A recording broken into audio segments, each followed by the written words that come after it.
जबकि उस दिन क्लास में भी 2 बार डिस्कस हमने किया था।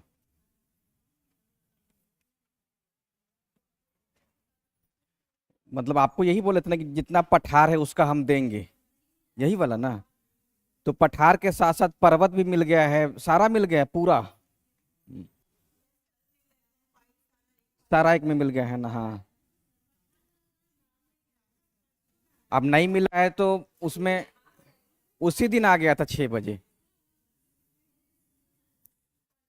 7 बजे बोल के गए थे कि हो जाए, 6 बजे हम भेज दिए थे।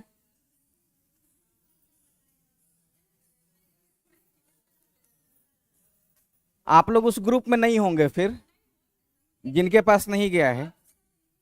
ब्रजेश जी को आप लोग कॉल कर लीजिएगा, भेज दिए हैं।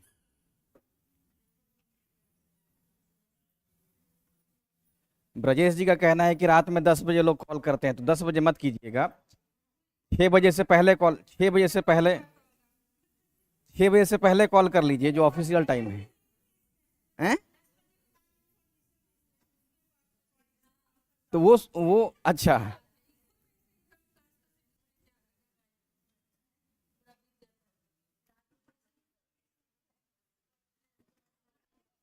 देखिए, पढ़ते हैं हम लोग भारत की भूगर्भिक संरचना। 10 मिनट में खत्म करते हैं इसको। जिनका छूटा रह गया अब वो उधर देख रही है, उसका छूटा हुआ है ना जो पीला ड्रेस में। अब इधर में आ रहे हैं टॉपिक में, फिर बोलोगी ना कि छूट गया है मेरा। तो एक तो अब 10 मिनट में खत्म कर देंगे, इतने में समझ में आ जाना चाहिए। Zoological structure of India. क्या बज रहा है? अच्छा, बच्चे हैं। संरचना।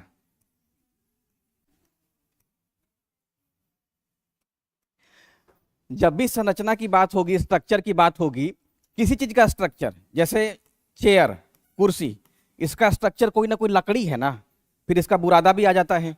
ठीक वैसे ही किसी भी चीज का अपना एक स्ट्रक्चर होता है। हम लोग के शरीर का सेल है, कोशिका है। तो भारत की संरचना हम पढ़ रहे हैं, इसका मतलब कि जो भारत, भारत का जितना भी लैंड मास है, भारत के जितना भी स्थलखंड है, इस स्थलखंड को हम कैसे पहचानेंगे? तो स्थलखंड को पहचानने का क्या तरीका है कि हम इसके चट्टानों के बारे में पता कर लें, तो मालूम चल जाए कि इसका जो लैंड है, भूमि है, वो कैसा है। तो भारत के स्ट्रक्चर, भारत की जो संरचना टॉपिक दिया है, इसमें समय के अनुसार हम लोग चट्टानों के प्रकार पढ़ते हैं। यानी कि भारत में चट्टानों के प्रकार किस प्रकार का है।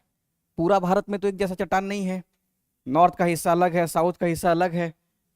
और चट्टानों के प्रकार के अलावा इस चट्टान की क्या विशेषताएं हैं, नेचर कैसा है इसका, और क्या विशेषता है, इसके बारे में हम लोग अध्ययन करते हैं।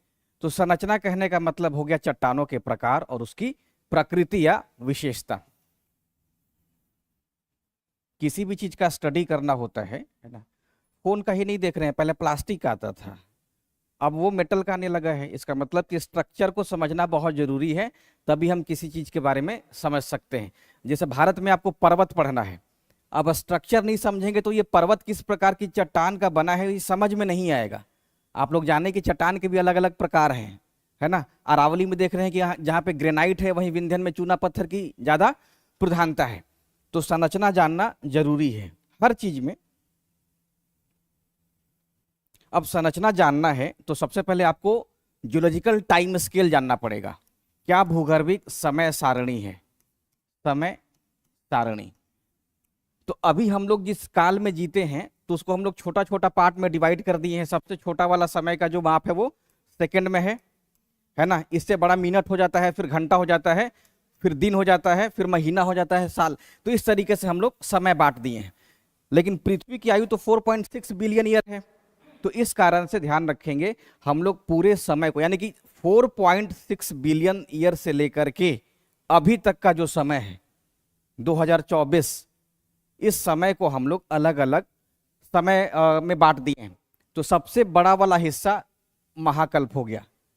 जैसे सबसे बड़ा समय का हिस्सा मान लीजिए घंटा हो गया, है ना, घंटा। तो महाकल्प घंटा टाइप का सबसे बड़ा हो गया। अब इस घंटा में कितना मिनट हो गया? 60 मिनट हो गया। इसके भीतर 60 मिनट ही है ना।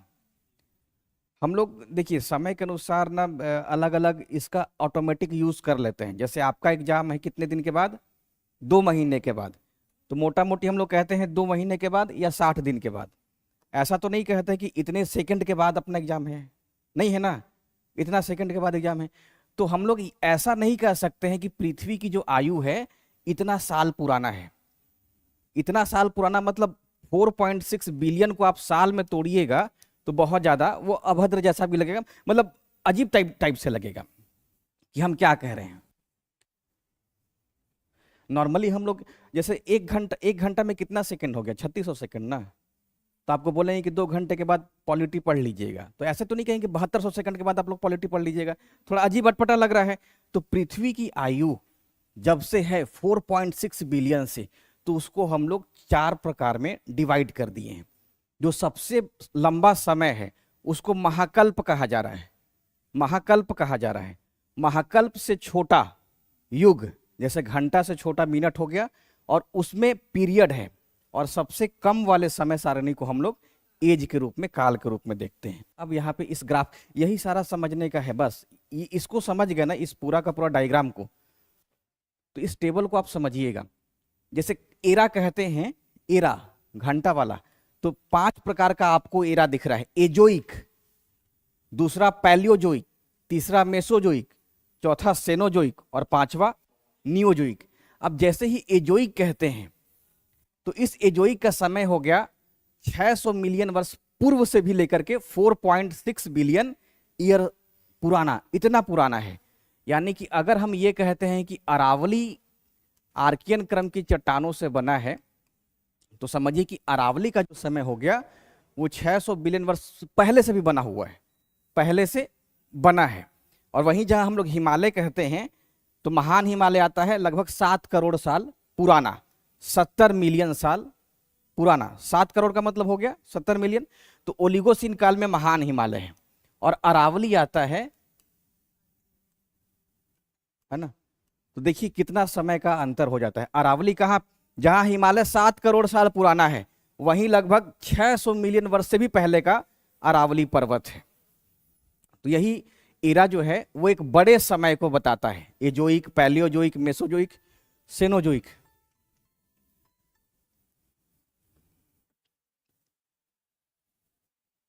हाँ सन्नी,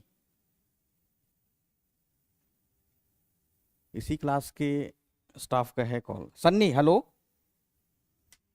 कहीं ऑनलाइन क्लास तो नहीं डिस्टरबेंस है? हेलो, लगता है कि नींद में ही कॉल कर दिए हैं।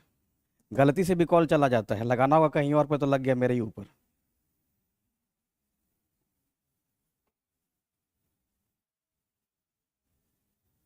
हाँ सन्नी हेलो,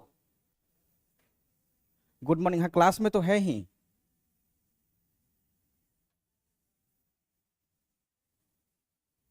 अच्छा ठीक है।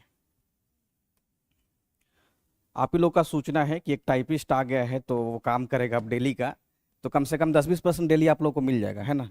टाइपिस्ट के बगैर मिल नहीं पा रहा था। ये समस्या भूगोल में और इतिहास दोनों में हो रही थी। तो अब टाइपिस्ट आ गया है। टाइपिस्ट जो टाइपिंग करता है, अब जैसे मान लीजिए कि हमने कह दिया कि 20 सवाल इनको मिट्टी पे दे दिया जाए, तो आप लोग को आते के साथ मिल जाएगा। अभी इसी कारण से नहीं मिल रहा था। 1 सप्ताह पहले यहाँ के टाइपिस्ट कहीं दूसरे जगह चले गए, तो दिक्कत आ रही थी।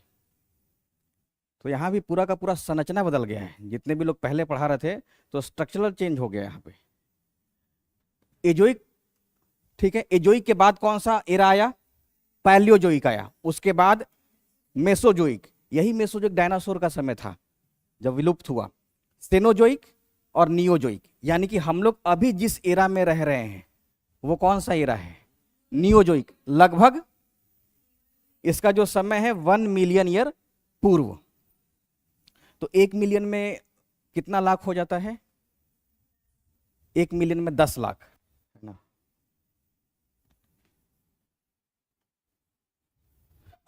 10 लाख वर्ष, यानी कि अभी से लेकर के 10 लाख वर्ष पुराना है। वो जो समय अभी हम लोग जी रहे हैं वो नियोजोइक का है। ठीक है ना, ध्यान रखें। अब इस एरा को अलग अलग ईपो में बांट दिया गया है, जिसमें प्राइमरी कहा गया, प्रथम युग कहा गया पैलियोजोइक को, उसके बाद द्वितीय युग कहा गया सेकेंडरी, टर्शियरी, क्वाटनरी। क्वाटनरी तो ये ईपो है, इसी एरा के भीतर में ईपो भी क्या, एजोइक को नहीं कुछ कहा जाता है, क्योंकि वो पृथ्वी के जस्ट ठंडा होने के बाद से चट्टान बनी है। तो जब चट्टान बन जाता है उसके बाद उसमें जो चेंज हुआ है, तो प्रथम युग कहा गया प्राइमरी। एजोइक के बाद, एजोइक के बाद जो पैलियोजोइक आया, इसको प्राइमरी ईपो कह दिया गया है। नामकरण ये वेस्टर्न पद्धति पे है, हम लोग अभी इसके बाद इंडियन को भी देखेंगे। तो ये जूलॉजिकल जो टाइम स्केल है यूरोपियन मेथड पे है, इसके बाद वाला जो है ना ये अपना भारतीय स्केल पे है। पहले उसको समझ लीजिए, फिर इस पे आएंगे। यही दोनों ग्राफ आपको समझ में आ जाएगा तो फिर बहुत आसान हो जाएगा। इसी का तो बार बार जिक्र हुआ है, यही इतना आप लोगों से याद नहीं हो रहा है, इतना याद अभी तक इसलिए नहीं हुआ। जैसे हाँ, ओलिगोसिन काल में महान हिमालय, मायोसिन में मध्य हिमालय, प्लायोसिन में शिवालिक बनना शुरू हो गया था, प्लिस्टोसिन में शिवालिक बन गया था। जुरासिक काल में गोंडवाना लैंड का विभाजन हुआ था, ये कई बार हमने कहा, जुरासिक काल में हुआ था ना, ठीक है। वो बैकग्राउंड म्यूजिक है, बैकग्राउंड म्यूजिक पे ज्यादा आप फोकस मत कीजिए, आप फोकस कीजिए क्लास पे। वो चलेगा, वो 2 घंटे तक उसको बोलने दीजिए, उसको रोकना सही नहीं है। तो एक बैकग्राउंड म्यूजिक जो है चलने दीजिए। Azoic, Palaeozoic, Mesozoic. पैलियोजोइक से हम लोग देखते हैं प्रथम युग का आगमन हुआ था, द्वितीय युग, तृतीयक युग, चतुर्थक, बाद में इसका और भी समय भागेगा तो हम लोग उसको पंचम ईपो कहेंगे या पंचम युग कहना शुरू करेंगे। अभी हम लोग चतुर्थ युग में हैं, क्वाटनरी में हैं। अभी आएंगे ना, अभी तो पहले इधर आते हैं, उसके बाद इओसिन तो बाद में ना है, यहाँ पे है। स्टार्ट करते हैं प्री कैम्ब्रियन से, ज्यादा दिमाग चलाने से भी समझ में नहीं आता है। भूगोल में थोड़ा पेशेंस रखना पड़ेगा, समझना पड़ेगा। अब एरा को हम लोग जब ईपो में डिवाइड किए, ईपो को अलग अलग पीरियड में बांट दिए हैं। यानी कि जो एजोइक समय था 600 मिलियन वर्ष पुराना, 600 मिलियन से लेकर के 4.6 बिलियन ईयर ओल्ड, तो इस इतने लंबे समय को भी 2 भागों में बांटा गया, प्री कैम्ब्रियन और आर्कियन। सिर्फ 2 ही भाग में बांटा गया है। आपके पास ऐसा प्रश्न हो कि फिर इसको 4 में क्यों कर दिया, इसको 6 में क्यों कर दिया गया? इसको 2 ही भाग, क्योंकि जानकारी उपलब्ध है ही नहीं। इतने पुराने समय का जानकारी हम लोग कैसे हासिल करेंगे? हो सकता है ये भी जो जानकारी वो आगे चल करके गलत हो जाए। साइंटिस्ट इतना डेवलप किया है, सब गलत हो ही जा रहा है ना, तो हो सकता है कि आगे चल के इसमें कुछ और संशोधन हो जाए। कैसे वेगनर का जो थ्योरी है वो प्लेट टेक्टोनिक्स के आने के बाद से खत्म हो गया, पुराना हो गया। अब हो सकता है कोई और आगे नया सिद्धांत है उसको खारिज कर दे। तो विज्ञान तब तक टिका रहता है ना जब तक कोई नया सिद्धांत आकर के पुराने सिद्धांत को काट नहीं देता है, तब तक विज्ञान का थ्योरी मान्यता रहता है। अब इसको याद कर लेना है, यही आपके एग्जामिनेशन में पूछे जाने की संभावना होगी टीआरई में। अदरवाइज 1 से लेके 12वीं तक आपको नहीं पढ़ाना है। स्कूल में भी, स्कूल में थोड़ा बहुत आप लोग को क्वाटनरी और टर्सरी के बारे में स्टूडेंट को जानकारी देना रहेगा, क्योंकि हिमालय का संबंध यहीं से हो जाता है। तो एजोइक को हम लोग 2 भागों में बांट दिए, 2 पीरियड में बांट दिए हैं, प्री कैम्ब्रियन और आर्कियन। और इस समय का अपने यहाँ पर्वत है वो अरावली है, अरावली। तो यही कारण है कि हम लोग कहते हैं कि प्री कैम्ब्रियन या आर्कियन क्रम की चट्टान किस पर्वत में मिलता है, तो भारत में सिर्फ और सिर्फ अरावली में मिलता है। इतना कहने से यह भी हो गया कि सबसे पुराना पर्वत कौन सा है, अरावली है। अब देखिए, जब प्राइमरी एरा हम लोग प्रथम युग कह देते हैं, जिसके बारे में थोड़ी बहुत जानकारी मिलना शुरू हो गई है पैलियोजोइक एरा में, और इसको 6 भागों में बांट दिया गया है, Cambrian, Ordovician, Silurian, Devonian, Carboniferous और पर्मियन। अब सवाल ये है कि ये जो टाइम स्केल है इसका अधिकांश भाग जो है यूरोप में दिखाई देता है, इसको छोड़ देते हैं। उसके बाद देखिए ट्रियासिक, जुरासिक और क्रिटेशियस, एक पॉइंट याद रखेंगे कि जुरासिक काल में गोंडवाना लैंड का विभाजन हो गया था। जुरासिक काल में गोंडवाना लैंड का विभाजन हो गया था और क्रिटेशियस काल में दक्कन के पठार पे मैग्मा निकलना शुरू हो गया था, लावा। आज हम लोग अभी पढ़ेंगे ना कि जो दक्कन का काली मिट्टी है, दक्कन का काली मिट्टी है, वो क्रिटेशियस काल में जब लावा का उद्गार हुआ, समझ रहे हैं। मान लीजिए कि ये प्रायद्वीपीय भारत है और क्रिटेशियस काल में दक्कन लावा में मैग्मा निकला, तो मैग्मा निकल करके इस पूरे क्षेत्र में फैल गया। अब देखिए मैग्मा फैल रहा है कब, क्रिटेशियस काल के लावा के उद्गार से। इससे पहले यहाँ की जो स्ट्रक्चर थी वो कैसा था, सब सेम ही था, सब तो सेम ही था ना, लेकिन क्रिटेशियस काल में लावा निकला, मैग्मा निकला और यहाँ पे फैल गया। इसी कारण से इस क्षेत्र में बैसाल्टिक चट्टान बना और मिट्टी कौन सी बन गई, काली मिट्टी। और एक सवाल कल हमने आप लोग को पूछा था कि क्या मेघालय का जो पठार है वो दक्कन का ही संरचना से मिलता जुलता है, तो अब बताइए मिलेगा, मिल रहा है उसका स्ट्रक्चर, उसका आंतरिक भाग मिल ही रहा है ना, आंतरिक भाग मिल रहे हैं। दरार से लावा, लावा जैसे कि अगर अगर होल से निकलता है तो वहां पे ना पर्वत बन जाता है, अगर छेद से निकलेगा तो आप लोग एक नाम सुने होंगे क्रेटर, तो इसको ज्वालामुखी का जो मुख होता है, मुख, तो उसको हम लोग क्रेटर कहते हैं। इससे लावा निकलेगा और पर्वत का निर्माण कर देगा। लेकिन अगर लावा मैग्मा बड़े क्षेत्र में दरार उत्पन्न करता है तो वो लावा निकल करके फैल जाएगा। कोई लिक्विड देखिए वो पिघल के फैल जाता है, तो ठीक वैसे ही दरार के कारण हुआ है ना। तो फॉल्ट के कारण, भ्रंश के कारण यहाँ पे मैग्मा का प्रसार हुआ है। किससे? एक ही बात है, निकलने का प्रोसेस अलग अलग है, एक दरार के सहारे निकल रहा है और एक छिद्र के सहारे निकल रहा है। अब उसमें भी कई बार है, अगर लावा नहीं निकल करके आया, नीचे से ऊपर उठा और बीच में ही जम गया, तो भी बैसाल्टिक चट्टान बनता है। जैसे लोपोलिथ हो गया, लाइकोलिथ हो गया, बैथोलिथ हो गया, फैथोलिथ हो गया, तो ये सब नीचे जमता है। तो भ्रंश के सहारे लावा का उद्गार हुआ। तो जुरासिक काल में याद रखिएगा गोंडवाना लैंड का विभाजन, क्रिटेशियस काल में दक्कन लावा का निक्षेप हुआ है। उसके बाद इयोसीन काल में हिमालय की संरचना, यानी कि जो यूरेशियाई प्लेट है और इंडियन प्लेट है, इन दोनों प्लेटों के टकराने से अब हिमालय बनना शुरू हो गया था। तो इयोसीन काल में हिमालय उभार लेना शुरू कर दिया था। ओलिगोसीन काल में महान हिमालय अपनी ऊंचाई को प्राप्त कर गया, यानी कि 6100 मीटर जो हम लोग अभी ऊंचाई पढ़ते हैं ना महान हिमालय का, वो ओलिगोसीन काल में प्राप्त हो गया। इसीलिए कहा जाता है कि ओलिगोसीन काल जो है वो महान हिमालय इसी समय बना था। ट्रांस हिमालय और पहले का है, ट्रांस हिमालय और पहले का है। उसके बाद देखिए मायोसीन काल, मायोसीन काल। अब इसमें, अब आपको हमने बताया था कि जैसे ही महान हिमालय बना तो यहाँ पे एक बेसिन का निर्माण हुआ है ना, गर्त बना, इसमें फिर डिपोजिशन हुआ जो भी मलबा था, और मायोसीन काल में इसका सेकंड उभार हो जाता है और मध्य हिमालय बनता है। प्लायोसीन काल में शिवालिक उभरना शुरू हो गया था और प्लिस्टोसीन काल में शिवालिक बन गया था, है ना।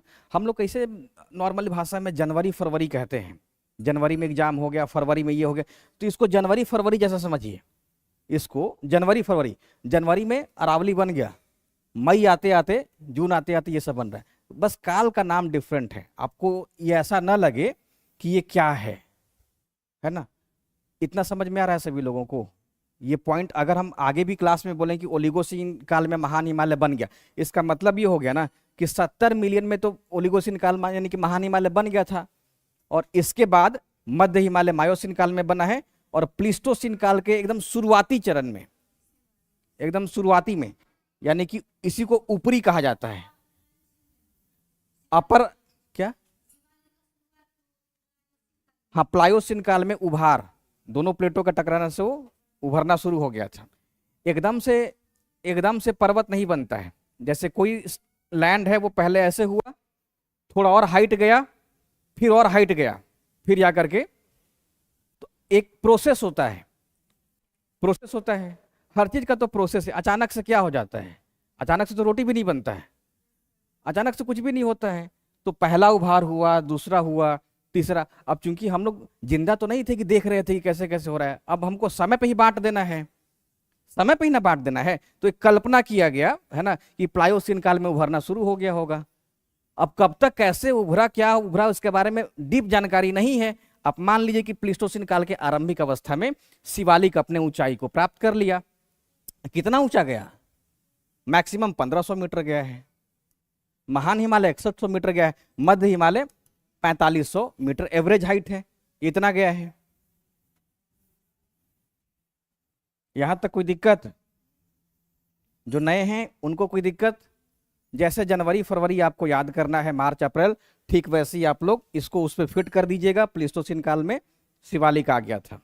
अब प्लीस्टोसीन काल में ही बांगर और खादर बनना शुरू हो गया था। खादर मुख्य रूप से आपको दिखाई देगा होलोसीन काल में। खादर और बांगर हालांकि अभी भी बन रहा है। जितना पुराना वाला खादर है वो बाद में चल करके बांगर ही तो होगा ना, बांगर मिट्टी है। तो प्लीस्टोसीन काल के आखिरी अवस्था का जो मिट्टी है उसको बांगर मिट्टी कहा गया है, और बाद में आकर के खादर मिट्टी का भी विस्तार दिखाई। यही यूरोपियन स्केल पर डिवीजन किया गया। इसी में सवाल पूछा जाता है, जैसे ये पूछा गया कि निम्नलिखित में से कौन सा स्थलाकृति टर्शियरी काल का है, टर्शियरी काल का। तो इसमें आपको मुख्य रूप से 4 पॉइंट याद रखना है। कौन कौन सा? महान हिमालय, लघु हिमालय, शिवालिक। और जब शिवालिक भी बन गया है ना, तो लघु हिमालय और शिवालिक के बीच में कौन सा जगह है, स्थान है? नहीं, महान और लघु के बीच में कश्मीर की घाटी है ना। तो करेवा, कई बार चूंकि एनसीईआरटी में ना करेवा का नाम दिया है, तो करेवा भी टर्सरी क्रम का ही है। बस इतना 4 पॉइंट याद रखिएगा। भारत के 4 स्थलाकृति के बारे में पूछा जा सकता है। बाकी आप लोग इसमें बता दीजिएगा खादर बांगर कब आया था, ठीक है ना। और अरावली का याद रखिएगा, वो प्री कैम्ब्रियन के समय का ही पर्वत है, जिसमें आर्कियन चट्टान और धारवाड़ चट्टान भी मिलती है। यहां तक कोई दिक्कत? जिनका क्लास छूटा है, ठीक है। तो चट्टान वैसा भी पुराना नया हो गया। सबसे नया खादर बन गया, खादर से थोड़ा पुराना बांगर है, बांगर से थोड़ा पुराना शिवालिक हो गया, उससे थोड़ा पुराना मध्य हिमालय, महान हिमालय, है ना, ठीक है। अब भारतीय स्केल पे भारत के चट्टानों को 4 भाग में बांट दिया गया। जैसे हम लोग यूरोपियन स्केल पे इन सब का समय बता रहे थे, भारतीय स्केल पे समय नहीं, डिवीजन नहीं किया गया है, क्योंकि स्ट्रक्चर का जो भाग है बहुत कॉम्प्लेक्स है, बहुत जटिल है। किसी के बारे में कुछ नहीं कहा जा सकता है कि सिर्फ इसी समय अरावली बन गया था। इसी कारण से भारतीय समय जो है वो 4 भागों में बांट देता है। पूरा टाइम आपको यूरोपियन स्केल पे ही देखना पड़ेगा। जैसे मान लीजिए कि अगर हम कहते हैं टर्शियरी चट्टानें, तो हम लोगों को टर्शियरी चट्टानें ये मानना है कि मोटा मोटी 7 करोड़ साल पुराना है। तो भारतीय और यूरोपीय स्केल दोनों को मिलाकर के ही संरचना का अध्ययन किया जाता है। यही कारण है कि किसी किताब में आपको दोनों दिखाई देगा। तो भारतीय समय सारणी में आर्कियन समूह की जो चट्टान है, यानी कि पहले चट्टानों को 4 भाग में बांट दिया गया है। आर्कियन चट्टान मतलब समय न बांट करके ये चट्टान को ही बांट दिया है। दूसरा पुरान समूह की चट्टान, तीसरा द्रविड़ियन हो गया, और चौथा आर्यन हो गया। सबसे पुराना जो चट्टान है वो आर्कियन, आर्कियन के बाद पुरान समूह की चट्टान यानी कि कुडप्पा और विंध्यन, और उसके बाद द्रविड़ियन भारत में बहुत कम है, इस कारण से इसका डिवीजन नहीं किया गया है, और उसके बाद आर्यन समूह की चट्टानें। तो मुख्य रूप से यहाँ पे आपको 3 प्रकार की चट्टानों का क्रम ही पढ़ना है, आर्कियन, पुरान और आर्यन। आर्यन का कहने का मतलब हो गया कौन सा? ये वाला हिस्सा, यानी कि टर्शियरी और क्वाटनरी। जो यूरोपियन स्केल पे हम लोग टर्शियरी और क्वाटनरी देख रहे थे, वो भारत के संदर्भ में आपको आर्यन समूह की चट्टानों में दिखेगा। अब आर्कियन समूह की चट्टानों को 2 भागों में बांट दिया गया है। एक का नाम आर्कियन, और आर्कियन के बाद ही आर्कियन चट्टानों के टूटने फूटने से ही धारवाड़ चट्टान बन गया है। देखिए दोनों में क्यों अंतर किया गया। जैसे मान लिया जाए अरावली है, इस अरावली का जब चट्टान का अध्ययन किया गया तो उसमें यह पाया गया कि ऐसा चट्टान जहां पे खनिज बहुत दिख रहा है और कुछ हिस्से में खनिज है ही नहीं, और वो चट्टान और पुराना लगा, तो इसका 2 डिवीजन किया गया। जो आरंभिक वाला था आर्कियन कह दिया गया, यानी कि तप्त पृथ्वी जब अपने आरंभिक अवस्था में आग का गोला थी, टमाटर को मान लीजिए ठंडा हुआ, उसके ऊपरी भाग में एक पपड़ी जम गया, तो जैसे पृथ्वी ठंडा हुई तो उसके ऊपरी बाहरी भाग में एक पपड़ी जम गया, और यही पपड़ी क्या है, चट्टान है, चट्टान है ना। तो आर्कियन क्रम की चट्टान शुरुआत का किया गया, बाद में समय बीतते गया, समय बीतेगा तो चट्टानों का टूटना फूटना जारी रहेगा, यानी कि इरोजन होते रहेगा, अपर्दन होते रहेगा। अपर्दन समझते हैं आप लोग? चट्टानों का टूटना फूटना अपर्दन ही कहलाता है, इरोजन कहलाता है। तो इरोजन हुआ तो धारवाड़ कहा गया उसी चट्टान को, और इस क्रम की चट्टान में बहुत ज्यादा मिनरल्स मिला, खनिज मिला, जैसे लोहा, मैग्नीज, तांबा। तो इस कारण से इस प्रकार के चट्टान को धारवाड़ कहा जाने लगा। पूरे भारत का स्टडी किया गया कि कहाँ कहाँ खनिज ज्यादा है। जैसे अरावली में देखा, अरावली में है ना तांबा बहुत ज्यादा है, खेतड़ी में। ठीक वैसे ही एमपी मलजखंड हो गया, ठीक वैसे ही कर्नाटक, तमिलनाडु, जैसे मान लीजिए कि सेवरोई की पहाड़ी है, तो सेवरोई की पहाड़ी धात्विक खनिजों के लिए बहुत ज्यादा जानी जाती है। आप लोग छोटा नागपुर के पठार को भी देखते हैं, तो छोटा नागपुर का जो पठार है ये भी खनिज के मामले में बहुत रिच है। अब रिच होने के कारण इसकी चट्टानों को धारवाड़ कहा जाने लगा, धारवाड़ कहा जाने लगा। क्यों? क्योंकि इसकी पहचान बन गई खनिज से। इसके बाद धारवाड़ क्रम की चट्टानें भी टूटी फूटी और कहीं जाकर के निक्षेपित हो गई। उसके बाद कुडप्पा आया, कुडप्पा सामान्य प्रक्रिया है। देखिए चट्टान के बनने की प्रक्रिया है। हम लोग जब कोई भी काम करेंगे तो जो नया वाला है वो डिफरेंट लगेगा। घर में जो रोटी भी बनता है ना, अगर 20 रोटी को आप देख लीजिएगा तो जो सबसे बॉटम में है वो बहुत कड़ा टाइप में हो जाता है, नहीं होगा, उसका थोड़ा आपको ना अलग दिखाई देगा। और जो सबसे ऊपर वाला रोटी है वो देखिएगा वो एकदम लेटेस्ट है। ज़्यादा डिमांड इसी का ना होता है। कहीं भी होटल में जाते हैं तो कोई कहता है कि 2 घंटा पुराना दीजिएगा, क्योंकि 2 घंटे में चेंज हो गया। अब ये चट्टान है, हम लोग देख रहे हैं कि 600 मिलियन ईयर का भी पढ़ रहे हैं। तो यही कारण है कि चट्टानों के बनावट में भी बहुत अंतर आया है। तो धारवाड़ क्रम की है स्टार्ट का एक ही, पृथ्वी ठंडी हुई, सब जगह आर्कियन चट्टान बना, लेकिन सब जगह जो जियोलॉजिकल प्रोसेस है वो अलग अलग हुआ। कहीं पे जल की मात्रा ज्यादा दिख गई, उससे क्या हुआ, अपर्दन हुआ। कहीं पे वायु अपर्दन कर दिया है, जहां जहां स्नो है वहां से हिमनद अपर्दन कर दिया है। तो चट्टान के नेचर में, यही कहते हैं चट्टानों की प्रकृति का हम लोग अध्ययन करते हैं, तो चट्टान के नेचर में अंतर आ गया। अब इस कारण से चट्टान का पूरा स्वरूप ही बदल गया। तो कुडप्पा क्रम की बाद विंध्यन क्रम आया, मतलब इसी से टूट फूट करके विंध्यन क्रम की चट्टानों का निर्माण हुआ है। उसके बाद गोंडवाना चट्टान, दक्कन ट्रैप्स, टर्शियरी और क्वाटनरी, ये सब चट्टानें बनी हैं। कुडप्पा नाम लिया गया है आंध्र प्रदेश से। आंध्र प्रदेश का जो जगह है यहां पे अर्धचंद्राकार रूप में कुडप्पा जगह है। आप लोग हंस क्यों रही हैं? ज्यादा समझ आ रहा है या एकदम कम आ रहा है? तो बैकग्राउंड म्यूजिक है, उसको छोड़ दीजिए, हमने कहा ही उसको छोड़ दीजिए, फिर आप लोग दिक्कत कीजिएगा बाद में कि नहीं समझ में आ रहा है। मतलब आपका कंसंट्रेशन इतना हाई हो कि छोटी छोटी चीज आपको डिस्टर्ब ना कर सके। अपने बिहार में प्रथम जो राष्ट्रपति रहे हैं, मतलब भारत के प्रथम राष्ट्रपति बिहार के राजेंद्र प्रसाद, तो बताया जाता था कि जब बारात गुजर जाती थी तो उनको पता ही नहीं चलता था। ऐसा सुने हैं कि वदंती ना, कि राजेंद्र प्रसाद जब पढ़ते थे तो बगल से बारात गुजर गई तो उनको पता ही नहीं चला कि बगल से कोई बारात गुजरी है। नहीं, पहले के जमाने का, अब जैसे देखिए आप लोग को कुछ भी होता गूगल कर लेती हैं, गूगल कर लेती हैं, लेकिन जब गूगल नहीं था तो उस समय वेद की रचना कैसे हो गई, पुराण कैसे लिखा गया, कुछ है ही नहीं है? अब अभी क्यों नहीं सोच पाते हैं आप? अभी क्यों नहीं सोच पाते हैं? जिस विवेकानंद को हम लोग पढ़ते हैं, विवेकानंद तो बहुत बाद के हैं ना। विवेकानंद तो 37 साल की उम्र में डेथ कर गए थे, और 37 साल में देखिए विवेकानंद के बारे में या उनका जो दर्शन है आप पढ़िए, तो ऐसा थोड़ा था कि वो बगल में गूगल करके देख रहे हैं। तो पहले के जमाने के लोगों का कंसंट्रेट बहुत हाई था, इसमें कहीं कोई डाउट नहीं है। गूगल तो और कमजोर करता है लोगों को, और चैट जीपीटी और कमजोर कर रहा है। मतलब माइंड को क्रिएटिव ना बना करके वो अपना एक फॉर्मेट दे दिया, आप उस पर काम करते रहिए। हम लोग जब बीए में थे तो कुछ नहीं था, किताब, इसी कारण से किताब, बहुत किताब हो गया, मालूम चला कि ज्योग्राफी का किताब बीए पार्ट 1 में ही 20 किताब हो गया है, एमए करते करते लगभग 80 से 100 किताब हो गया है।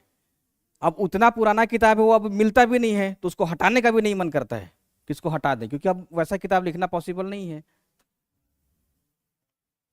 तो कंसंट्रेशन हाई रखिए, उसको बोलने दीजिए, खुला छोड़ दीजिए, उसको टहलने दीजिए। तो आर्कियन समूह की चट्टान हो गया, ठीक है। इसके बाद पुराण समूह, फिर द्रविड़ियन और फिर आर्यन समूह। आर्यन समूह में जैसे ही आएंगे तो भारत में पहला चट्टान दिखा गोंडवाना क्रम का चट्टान। ये चट्टान का जब अध्ययन किया गया तो पाया गया कि इसमें भारत में कोयला बहुत ज्यादा है। कोयला भारत में कितना प्रतिशत कोयला गोंडवाना क्रम का है? मतलब भारत का आप देखिए तो लगभग लगभग पूरा 100% हम लोग इस्तेमाल करते हैं 90 से 100 के बीच के शब्द को ना, 100। तो भारत का सारा कोयला देखिएगा तो गोंडवाना क्रम का ही है। और गोंडवाना क्रम की चट्टान भारत में नदियों की घाटी में, जैसे दामोदर, जैसे सोन, गोदावरी, इन सब जगहों पे पाया जाता है। दक्कन ट्रैप्स यानी कि क्रिटेशियस काल में प्रायद्वीपीय भारत में मैग्मा निकला और एक विस्तृत क्षेत्र में फैल गया, जमा ठंडा हुआ है ना, तो इसके बाद से वहां पे दक्कन ट्रैप का निर्माण हुआ। यहाँ पे काली मिट्टी पाई जाती है, यानी कि बैसाल्टिक चट्टाने हैं। इसके बाद टर्शियरी काल, टर्शियरी काल में भारत में महान हिमालय, लघु हिमालय, है ना, शिवालिक बना। क्वाटनरी को याद रखिएगा, प्लिस्टोसिन और होलोसिन, जिसमें शिवालिक अपनी पूरी ऊंचाई को प्राप्त कर गया। उसके बाद नदियां अपने साथ जितना भी पर्वत से जो भी सैंड, क्ले, ये सब लेकर के आती थी, जो मलबा लेकर के आती थी, वो सारा का सारा जो सेडिमेंट्स है वो कहीं ना कहीं निक्षेप करना शुरू कर दी। तो शिवालिक के दक्षिण में जो बेसिन था, बेसिन है आज भी, तो इसी में आप देखिएगा तो भारत के मध्यवर्ती मैदान का निर्माण हुआ है ना, यानी कि गंगा, ब्रह्मपुत्र और सिंधु के मैदान का निर्माण हुआ है। इसके अलावा प्रायद्वीपीय भारत में भी नदी अपने तलहटी में, घाटी में खादर या बांगर का निक्षेप की है ना। तो क्वाटनरी क्रम की चट्टानें भारत में नदियों की घाटियों में पाई जाती है, न सिर्फ उत्तरी भारत में बल्कि दक्षिणी भारत में भी, है ना। तो ये भारतीय स्केल पे चट्टानों के प्रकार को हम लोग देखें। अब किसी को समझ में नहीं है वो बताइए, किसी को दिक्कत? कुछ करना नहीं है, बस आपको याद कर लेना है बारी बारी से, जनवरी, फरवरी, मार्च, ऐसे ही करके क्रम से एक बार पढ़ लीजिएगा। आर्कियन क्रम सबसे पुराना हो गया। अब पुराना हो गया आर्कियन क्रम में तो जो उस समय की घटना हुई है, जैसे अरावली बन गया, अरावली का बनना एक घटना है, बस उसको याद कर लेना है ना। अरावली, इसमें भी अरावली ही है, और यहीं पे छोटा नागपुर भी दिखाई देगा, धारवाड़ में ही। जितना खनिज संपन्न एरिया है भारत का वो सब धारवाड़ है, चाहे वो छोटा नागपुर हो, चाहे वो तमिलनाडु का वो सेवरोई की पहाड़ी हो, वो सब का सब धारवाड़ क्रम का ही चट्टान है। उसके बाद कुडप्पा, कुडप्पा क्रम की चट्टानों में यहां आते आते जीवाश्म नहीं आ पाया था, फॉसिल्स जो था वो नहीं आ पाया था। विंध्यन क्रम में फॉसिल्स आ गया था। विंध्य क्रम की जो चट्टानें बनी हैं वो नदियों की एक बेसिन में, मतलब मध्य भारत में आप मानिए कि छिछला सागर था कोई, मध्य भारत में ये पूरे बेल्ट में जो भूमि था वो नीचे था, और इसी कारण से यहाँ पे भी मलबा का जमाव हुआ, छिछले सागर का यहाँ पे था, और बाद में मलबा बना और यहाँ पे विंध्यन क्रम की चट्टानों का निर्माण हुआ। इसी कारण से यहाँ पे पहली बार चट्टानों में जीवाश्म, फॉसिल्स मिलना शुरू हो गया, यानी कि यहाँ आते आते पृथ्वी पर जीव जंतु वगैरह दिखना शुरू हो गया था। शुरू में नहीं था, कुडप्पा तक में जीवाश्म नहीं पाया जाता है, विंध्यन क्रम आते आते जीवाश्म मिलना शुरू हो गया था। और उसके बाद भारत में गोंडवाना क्रम की चट्टानों का निर्माण हुआ था नदियों की घाटी में। दक्कन ट्रैप्स बना प्रायद्वीपीय भारत में। टर्शियरी क्रम की चट्टानें, यानी कि भारत के उत्तरी भाग में जो हिमालय बन रहा था, है ना, हिमालय का पूरा जो फॉर्मेशन है टर्शियरी में।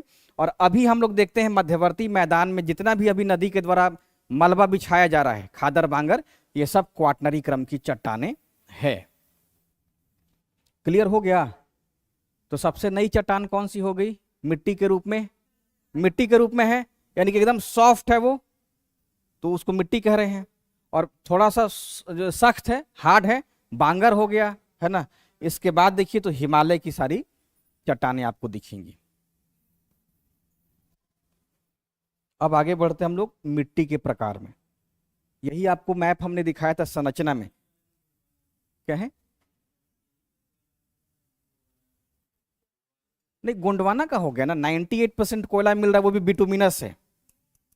भारत में 98% कोयला गोंडवाना का है और बिटुमिनस है। टर्शियरी क्रम की चट्टानों का 2% कोयला, लेकिन जो टर्शियरी कोयला है उसमें अभी नमी ज्यादा है, इसी कारण से उस कोयले को हम लोग लिग्नाइट कहते हैं, लिग्नाइट। तो इस लिग्नाइट में कार्बन की मात्रा बहुत कम होता है, 40% के आसपास में रहता है। बिटुमिनस आते आते कोयल कार्बन की मात्रा लगभग 70%, एंथ्रासाइट में 85+ कर जाता है, 70-80 भी हो जाता है बिटुमिनस में, है ना। तो इसी कारण से अलग अलग प्रतिशत है। आप ये मानिए कि सबसे उच्च क्वालिटी का कोयला एंथ्रासाइट, और इस एंथ्रासाइट में 85+ कोयले कार्बन की मात्रा होती है। और 85+ कह देने का मतलब कि 85 के नीचे थोड़ा बहुत भी जो भी रहेगा वो बिटुमिनस हो गया, बिटुमिनस, है ना। और उसके बाद ही लिग्नाइट का नंबर आता है, फिर पीट कोयले का आता है। तो जैसे ही लिग्नाइट कहते हैं कार्बन की मात्रा घट गया, नमी थोड़ा बढ़ गया। पीट कहते हैं कार्बन एकदम कम, नमी एकदम ज्यादा। ये मानचित्र था जिसमें आपको बताया गया था कि ये जो भाग है वो सबसे नया है, यानी कि क्वाटनरी क्रम की चट्टान पाई जाती है। इस इलाके में टर्शियरी क्रम है। ये आपको पूरा का पूरा प्रायद्वीपीय भारत कैम्ब्रियन समय का दिखाई देगा। ये अभी और हम पढ़ेंगे मिट्टी वाले में। वैसे ही बिहार को देखिए, ये भाग विंध्य पर्वत है, कैमूर। उसके बाद ये हिस्सा छोटा नागपुर का आउटलायर कहलाता है, यानी कि सबसे प्राचीन चट्टान धारवाड़ वाली हो गई है। ये हिस्सा जो है वो क्वाटनरी क्रम की चट्टान यानी कि प्लीस्टोसिन और होलोसिन काल का हो गया। सोमेश्वर वाला जो हिस्सा है वो टर्शियरी काल का हो गया। ठीक है, तो ये भारत के बिहार के पूरे का पूरा जूलॉजिकल स्ट्रक्चर में इस प्रकार की चट्टानें आपको दिखाई देंगी। यानी कि सबसे पुराना चट्टान कहाँ पे है? दक्षिणी बिहार में। साउथ बिहार में सबसे पुराना चट्टान है। पूरा का पूरा मध्यवर्ती भाग, मतलब बिहार के क्षेत्रफल का 90% भाग बांगर और खादर मिट्टी से ही बना है, यानी कि क्वाटनरी संरचना का है। साउथ वेस्ट में विंध्यन क्रम की चट्टान पाई जाती है, यानी कि चूना पत्थर है, बलुआ पत्थर है। तभी यहाँ पे कौन सा इंडस्ट्री डेवलप हुआ है? सीमेंट। डालमिया नगर में देखिए सीमेंट का कारखाना ज्यादा है। पटना में क्यों नहीं है? क्योंकि चूना पत्थर जो ढोना पड़ जाएगा वो बहुत महंगा पड़ जाएगा। मालूम चला है कि यहाँ पर जो 100 रुपये सीमेंट मिल जा रहा है, पटना आते आते उसका रेट 400 रुपये हो गया। परिवहन का जो खर्च आएगा प्लस जो समस्या है वो अलग प्रकार की हो जाएगी। तो इसको आप लोग याद रखिएगा। अब आ जाते हैं मिट्टी पे। मिट्टी क्या है? चट्टानों के टूटने फूटने से मिट्टी का निर्माण होता है। सिंपल परिभाषा, मिट्टी आपको पूछा भी नहीं जाएगा। तो पृथ्वी के सबसे ऊपरी सतह पे जितनी भी प्रकार के चट्टान है उन सब के टूटने फूटने से अलग अलग प्रकार की मिट्टी का निर्माण होता है। यानी कि मिट्टी के मूल में क्या है? मिट्टी के मूल में चट्टान ही है। जहां जैसी चट्टान है वैसी मिट्टी का निर्माण होगा। आप ये नहीं कह सकते हैं कि दक्कन ट्रैप्स में लाल मिट्टी बन जाए, पॉसिबल ही नहीं है, क्योंकि उसका निर्माण बैसाल्टिक चट्टान से हुआ है और बैसाल्टिक चट्टानों के टूटने फूटने से मिट्टी का ही निर्माण होता है। तो एकदम लेहमन परिभाषा क्या हो गया मिट्टी का कि चट्टानों के टूटने फूटने से। अब कौन चट्टान टूटेगा? जो कमजोर रहेगा वही टूटेगा ना, यानी कि असंगठित चट्टान जल्दी टूट जाएगा। अब भारत की मिट्टियों को 8 भागों में बांटा गया है। मिट्टी के निर्माण में कुछ प्रक्रिया होती है, जैसे पेरेंट मटेरियल, जनक चट्टान। जनक चट्टान का मतलब हो गया जो चट्टान जैसा है वैसा ही मिट्टी बनाएगा। जनक चट्टान, जैसे हम लोग देखते थे कि जहां पर लाल मिट्टी है वो किस प्रकार के चट्टानों के टूटने फूटने से बन रही है? ग्रेनाइट। ग्रेनाइट अगर टूट रहा है तो लाल मिट्टी या पीली मिट्टी। बैसाल्ट अगर टूटता है काली मिट्टी। ठीक वैसे ही जहां पे विंध्यन क्रम की चट्टानें हैं, चूना पत्थर है, उसका अलग मिट्टी हो जाता है ना, यानी कि पथरीली मिट्टी इसको कह देते हैं। बिहार में पथरीली मिट्टी बिहार के दक्षिण पश्चिम भाग में मिलती है, यानी कि मिट्टी भी है और उसमें चट्टानों के टुकड़े भी ज्यादा हैं। तो पेरेंट मटेरियल का क्लाइमेट का प्रभाव पड़ेगा। क्लाइमेट क्या करेगा? क्लाइमेट में 2 हिस्सा आ गया, एक रेनफॉल हो गया यानी कि वर्षा, और एक टेम्परेचर यानी कि तापमान। और वर्षा और तापमान से क्या होगा? चट्टान जल्दी टूट जाएगा। उसके बाद वेजिटेशन भी मिट्टी के निर्माण में काम करती है। वेजिटेशन के टूटने फूटने गलने से ह्यूमस का निर्माण होता है। और उसके बाद अलग अलग लाइफ फॉर्म्स हो गया, किस प्रकार की चट्टान बनती है उसमें, और टाइम का भी रोल रहता है, ठीक है ना। इसके अलावा ह्यूमन एक्टिविटी भी काम करती है। ह्यूमन एक्टिविटी का मतलब क्या हो गया कि जो चट्टान खुद ब खुद 100 साल में टूटती, हम लोग उसको जल्दी तोड़ दिए। अब भारत की मिट्टियों को 8 भागों में बांटा जाता है, यही आपको असल में याद रखना है। और इसमें 4 पॉइंट आप लोग जरूर याद रखेंगे, जलोढ़ से लेकर के लैटेराइट।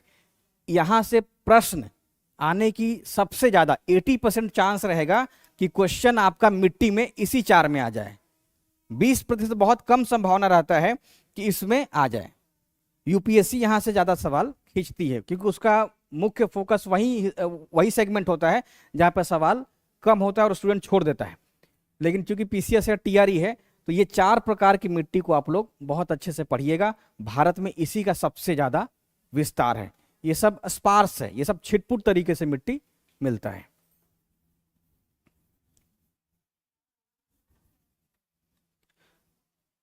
अब पहला हो गया जलोढ़ मिट्टी, इसको थोड़ा सा आप लोग मतलब हल्का ब्रीफ में समझिएगा। अगर हम जलोढ़ मिट्टी कहते हैं, इसका मतलब ये होगा कि नदी अपने साथ जितना भी सेडिमेंट्स लेकर के आती है ना, तो उससे इस मिट्टी का निर्माण होता है। बैसाल्टिक चट्टानों के टूटने फूटने से, यानी कि भारत में जहां कहीं भी लावा का उद्गार हुआ होगा, चाहे वो छोटा नागपुर पठार में थोड़ा बहुत है, चाहे वो मेघालय के पठार हो, है ना, तो वहां वहां पे बैसाल्टिक चट्टानों के टूटने से काली मिट्टी का निर्माण होगा। सबसे ज्यादा भाग कहां पे मिलेगा? सबसे ज्यादा दक्कन पे, और सेकंड मालवा। याद रखिएगा, मालवा के पठार पे भी काली मिट्टी का विस्तार है। तो दूसरा प्रमुख भारत में काली मिट्टी का जो क्षेत्र हो जाता है वो मालवा रीजन कहलाता है, मालवा प्लेटू कहलाता है। और सबसे प्रमुख हो जाता है दक्कन लावा का, यानी कि दक्कन एरिया, दक्कन का पठार। तीसरा हो गया लाल और पीली मिट्टी, है ना, रेड और येलो सॉइल। तो लाल मिट्टी और पीली मिट्टी वो भाग जहां पे आर्कियन क्रम की चट्टानें, यानी कि ग्रेनाइट, नीस और सिस्ट, ये चट्टान टूटी फूटी है, वहां पे लाल मिट्टी का निर्माण हुआ है। और लाल मिट्टी के क्षेत्र में कहीं पे जल भरा है, इस कारण से उसका रंग कम लाल यानी कि पीला दिख रहा है। तो लाल और पीली मिट्टी भारत में एक ही जगह पे मिलता है। उसके बाद लैटेराइट मिट्टी है। लैटेराइट यानी कि आर्कियन चट्टानों वाला ही वो क्षेत्र जहां पे बहुत ज्यादा वर्षा हो रही है, बहुत ज्यादा तापमान है, वहां पे मिट्टी में कुछ अलग प्रकार की विशेषता दिख रही है। जैसे मान लीजिए कि भारत के इस भाग में खूब वर्षा हो रही है और टेम्परेचर भी बहुत ज्यादा है, टेम्परेचर बहुत ज्यादा है। अब इसके ऊपरी भाग में जो भी पोषक तत्व जैसे चूना, सिलिका, है ना, ये सब क्या हो गया, निचले भाग में चला गया। तो ऊपर क्या बच जाएगा? फेरस।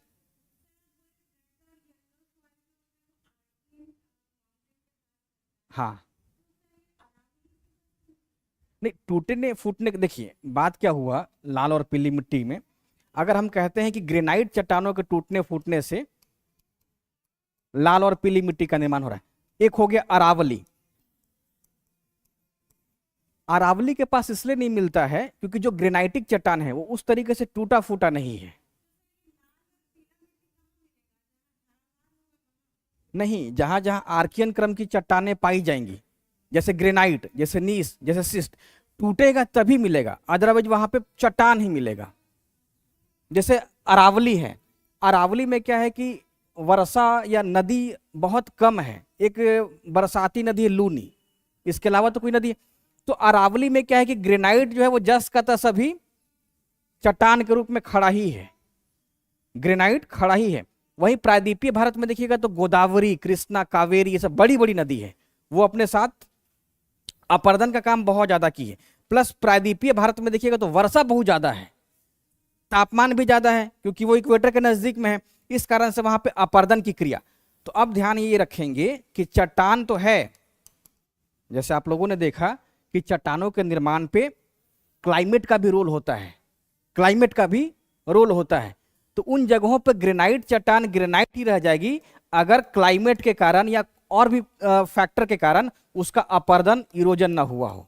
अपर्दन होगा तभी चट्टान का निर्माण। जैसे हमने बताया कि राजमहल की पहाड़ी या छोटा नागपुर के पहाड़ी पे भी काली मिट्टी मिलती है, लेकिन बहुत कम, क्योंकि बैसाल्टिक चट्टानें ज्यादा टूटी फूटी वहां पे जिस तरीके से दक्कन में है उस तरीके से नहीं है, इसी कारण से वहां पे ज्यादातर लाल पीली मिट्टी आपको दिखाई देगा, है ना। तो अरावली वाला जो जितना भी पार्ट है आपको ना बस पत्थर का बहुत बड़ा बड़ा टुकड़ा दिखाई देगा, और इस टुकड़ा बहुत पुराना होने के कारण अपर्दन भी नहीं कर पाता है जल्दी। जो भी अपर्दन के दूत होते हैं वो इनका अपर्दन नहीं कर पाते हैं, बहुत पुराना चट्टान हो गया। अब क्लियर हो गया। तो मिट्टी के निर्माण में ध्यान रखेंगे क्लाइमेट का रोल होता है, अदरवाइज वहां चट्टान ही मिलना शुरू हो जाएगा। जब तक ये फैक्टर नहीं काम करेगा मिट्टी बनेगा ही नहीं।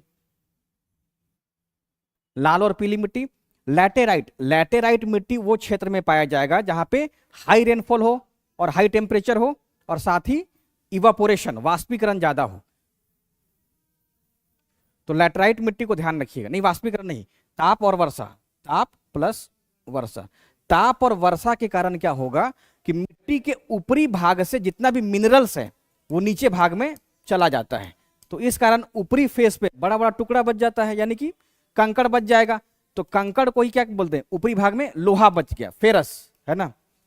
जितना भी जो भी मिनरल जो घुलनशील पदार्थ रहेगा वो नीचे चला जाएगा। बारिश में जितना भी घुलनशील पदार्थ रहे, तो अलग प्रकार की मिट्टी हो गई है, उसको लैटेराइट मिट्टी कहते हैं। दोनों मिट्टी देखने में लाल ही है, लेकिन अंतर क्या है कि लैटेराइट को देखिएगा तो गोल गोल कंकड़ दिखाई देगा। कभी आप लोग गए हैं छत्तीसगढ़ की तरफ? कोई नहीं गया है? या बिहार में वो जगह जगह जहां पे आपको कोई सड़क लाल कलर का दिख रहा हो, उसको एक शब्द कहा जाता है, मूरम बिछ गया है, मूरम। तो मूरम क्या है, वो लैटेराइट मिट्टी का ही। हाँ, थोड़ा सा घूमिएगा आप लोग तब मिट्टी दिखाई देगा। साउथ बिहार जाती है छत्तीसगढ़, तो उससे जब जाइएगा तो नींद जब खुलेगा टाटा के बाद से, तो आपको लाल मिट्टी दिखना शुरू हो जाएगा। अब शुष्क मिट्टी, भारत का बहुत सारा ऐसा क्षेत्र है जो सूखा है, जैसे थार मरुस्थल। अब थार मरुस्थल में एक अलग प्रकार की मिट्टी हो गई है, सैंडी मिट्टी है, बलुई मिट्टी है, लेकिन वो शुष्क मिट्टी के तहत आती है। उसके बाद बहुत जगह ऐसा है जहां पे दलदल है, कच्छ दलदल है ना, तो वहां पे नमकीन मिट्टी दिखाई देगा। बहुत ऐसा जगह है जहां पे पर्वत है ना, लेकिन वहां पे भी दलदल बना है, उसको हम लोग पीट रीजन कहते हैं। और जो पर्वत के निचले भाग से ऊपरी भाग तक है वो फॉरेस्ट सोयल कहलाता है ना। पीट और वनीय में क्या अंतर है कि ये जो पीट मिट्टी है, जब अब जैसे मान लीजिए हम कहते हैं कि डेल्टा, तो उन क्षेत्रों में पीटी सॉयल मिलना शुरू हो जाता है, और पर्वतीय मिट्टी में, पर्वत के क्षेत्रों में पर्वतीय मिट्टी मिलना शुरू हो जाता है। तो बेसिकली पीट मिट्टी उन क्षेत्रों में भी पाई जाती है जहां पे जल की उपलब्धता हो। अभी हम उदाहरण देकर के समझाएंगे। इसका लोकेशन देखिए, ये क्या दिख रहा है, फॉरेस्ट सोयल, फॉरेस्ट सोयल पर्वतीय वन हो गया। जलोढ़ पूरा का पूरा मैदानी भाग, जलोढ़ मिट्टी। लाल और पीली मिट्टी देखिए, जहां जहां आर्कियन चट्टाने हैं वहां वहां लाल। लेकिन जो अरावली का रीजन है, यहां पे वैसा अपर्दन नहीं हुआ, यहां पे क्या है, तापमान बहुत ज्यादा रहा, और इस कारण से जो भी वहां चट्टान था वो मरुस्थल के रूप में कन्वर्ट हो गया है। तो अरावली क्षेत्र में देखिएगा, इसके पूर्वी भाग में, पश्चिमी भाग में, कि यहाँ पे मरुस्थल हो गया है। अब देखिए एनसीईआरटी लिखती है कि एक संकरे गलियारे से होकर के गुजरात तक इस मिट्टी का विस्तार है। कल आप लोग पढ़े थे, उसमें लाइन मिला था संकरे गलियारे से होकर के। तो ये संकरा गलियारा कैसे बन गया यहाँ पे, ये एनसीईआरटी क्लियर नहीं की है। तो नदी है माही, नदी है साबरमती, नहीं बनास तो पूरब में है। तो माही और साबरमती के कारण क्या है कि ये जो मिट्टी है, इस मिट्टी का विस्तार आपको इधर भी दिखाई देगा। यानी कि ये जो गलियारा बना है ना, इस गलियारे का निर्माण नदी से ही हुआ है। आप लोग एनसीईआरटी नहीं पढ़ करके आए हैं? हाँ, नदी के कारण ही। जैसे जलोढ़ मिट्टी कहते हैं, तो जलोढ़ मिट्टी भारत के उन सभी जगहों पे पाई जाती है जो नदियों का क्षेत्र है। जितना भी नदी का क्षेत्र है, देखिए ब्रह्मपुत्रा तक जलोढ़ मिट्टी, प्लस जैसे महानदी गोदावरी, कृष्णा, कावेरी, जितना भी है, चाहे मांडवी ज्वारी ही क्यों ना हो, नर्मदा ताप्ती ही क्यों ना हो, सबके सब मुहाने पे अपने साथ वो मलबा लेकर के आएगी और वो जमा करेगी, इस कारण से नदियों के क्षेत्र में आपको जलोढ़ मिट्टी दिखाई देगा। ये वाला क्लियर हो गया क्यों संकरा गलियारा है? एनसीईआरटी नहीं पढ़े हैं फिर आप लोग, फिर आज आप लोग दिक्कत करिएगा। फिर जब पूछा जाएगा ना कि क्या जलोढ़ मिट्टी का विस्तार राजस्थान के संकले गलियारे गुजरात में, तो हाँ स्टेटमेंट सही है, एनसीईआरटी में तो दिया है। अब मान लीजिए एग्जाम में ये सवाल पूछे कि क्या प्रायद्वीपीय भारत में जलोढ़ मिट्टी का विस्तार है? नहीं है ना, है, क्योंकि नदी, कौन सी नदी? हर नदी, चाहे गोदावरी हो, कृष्णा हो, कावेरी हो, उन सब यानी कि नदी के बेसिन, देखिए नदी का जो बेसिन हो गया, तो नदी बह रही है तो अपने बेसिन में मलबा निक्षेप करेगी ना, तो इस कारण से नदी के बेसिन में, अब जैसे मान लीजिए कि हमने गोदावरी बनाया, तो ये गोदावरी जो है वो जहां पे मलबा ज्यादा निक्षेप करेगी तो नदी की, ये कैसे हो गया?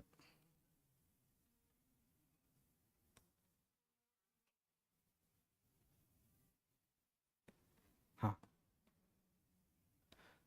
अब जैसे गोदावरी है तो गोदावरी, गोदावरी जैसे जैसे बह रही है तो वो अपने दोनों किनारे पे मलबा बिछाएगी। चूंकि मैप छोटा है तो क्लियर नहीं दिख रहा है, मैप बड़ा रहता तो यहाँ पे दिखाई देता।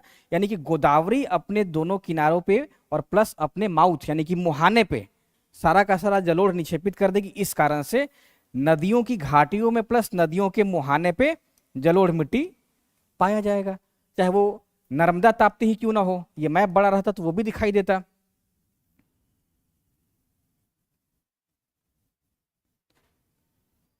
नर्मदा हो, ताप्ती हो, मांडवी, जुआरी, शरावती, भरतपूजा, पंबा, पेरियार वगैरह में हर जगह जलोढ़ है। तभी तो केरल में धान अच्छा उग रहा है ना, पैडी कल्टीवेशन क्यों हो रहा है? क्योंकि वहां पे जलोढ़ मिट्टी है। उसके बाद आपको लाल और पीली मिट्टी उन्हीं क्षेत्रों में दिखेगी जहां पे आर्कियन क्रम की चट्टानें आपको दिखाई देगी। ठीक है, ये आप ध्यान रखेंगे। ये गलत दे दिया है। उसके बाद कौन सा बच गया? काली मिट्टी। ये देखिए काली मिट्टी को हल्का सा ब्लू में दिख रहा है, ग्रे कलर में। काली मिट्टी जो है ये पूरा का पूरा यानी कि मालवा का पठार भी शामिल हो गया और पूरा का पूरा दक्कन बेल्ट शामिल हो गया। यानी कि भारत का जो कर्नाटक राज्य है वहां पे काली मिट्टी भी है और लाल मिट्टी भी है। देखिए बिहार, देखिए बिहार में ज्यादातर जो है वो जलोढ़ मिट्टी है, लेकिन बिहार के दक्षिणी भाग में आर्कियन क्रम की चट्टानें हैं। इस कारण से उस क्षेत्र में भी लाल पीली मिट्टी का विस्तार दिखेगा। दशरथ मांझी वाला जो दिखता है वो कैसा दिखता है? लाल ही तो दिखता है ना। दशरथ मांझी का जितना भी आप देखिए जो चट्टान दिखता है, गुफा, रास्ता बनाए थे ना, तो जो पहाड़ है मान लीजिए कि रास्ता बन गया है तो ये जो ये पहाड़ का है वो तो लाल ही दिखता है, तो आर्कियन क्रम की चट्टान है वहां पे।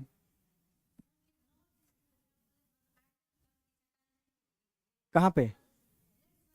यहां तक है, यहां तक है। हाँ, ये सब पूरा हिली एरिया है, इधर मिट्टी नहीं होगा। ये गलत दे दिया है।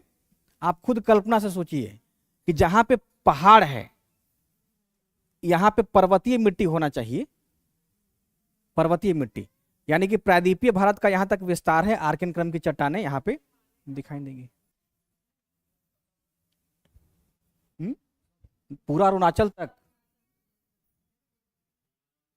ठीक है।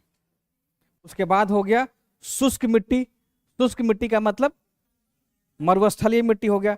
लैटेराइट, देखिए इसी में जहां जहां भारी बारिश है वहां पर लैटेराइट मिट्टी का विकास हो गया है।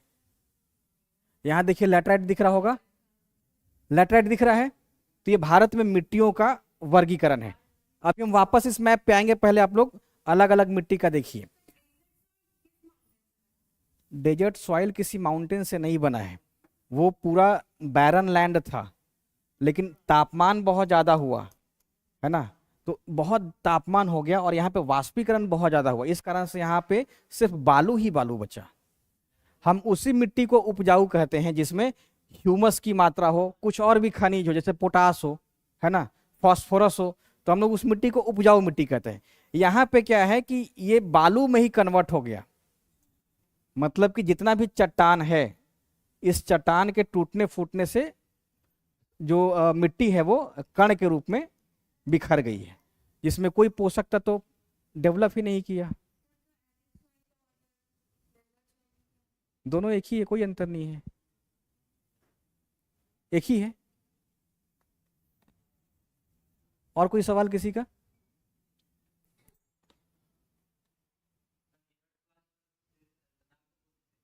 किसमें?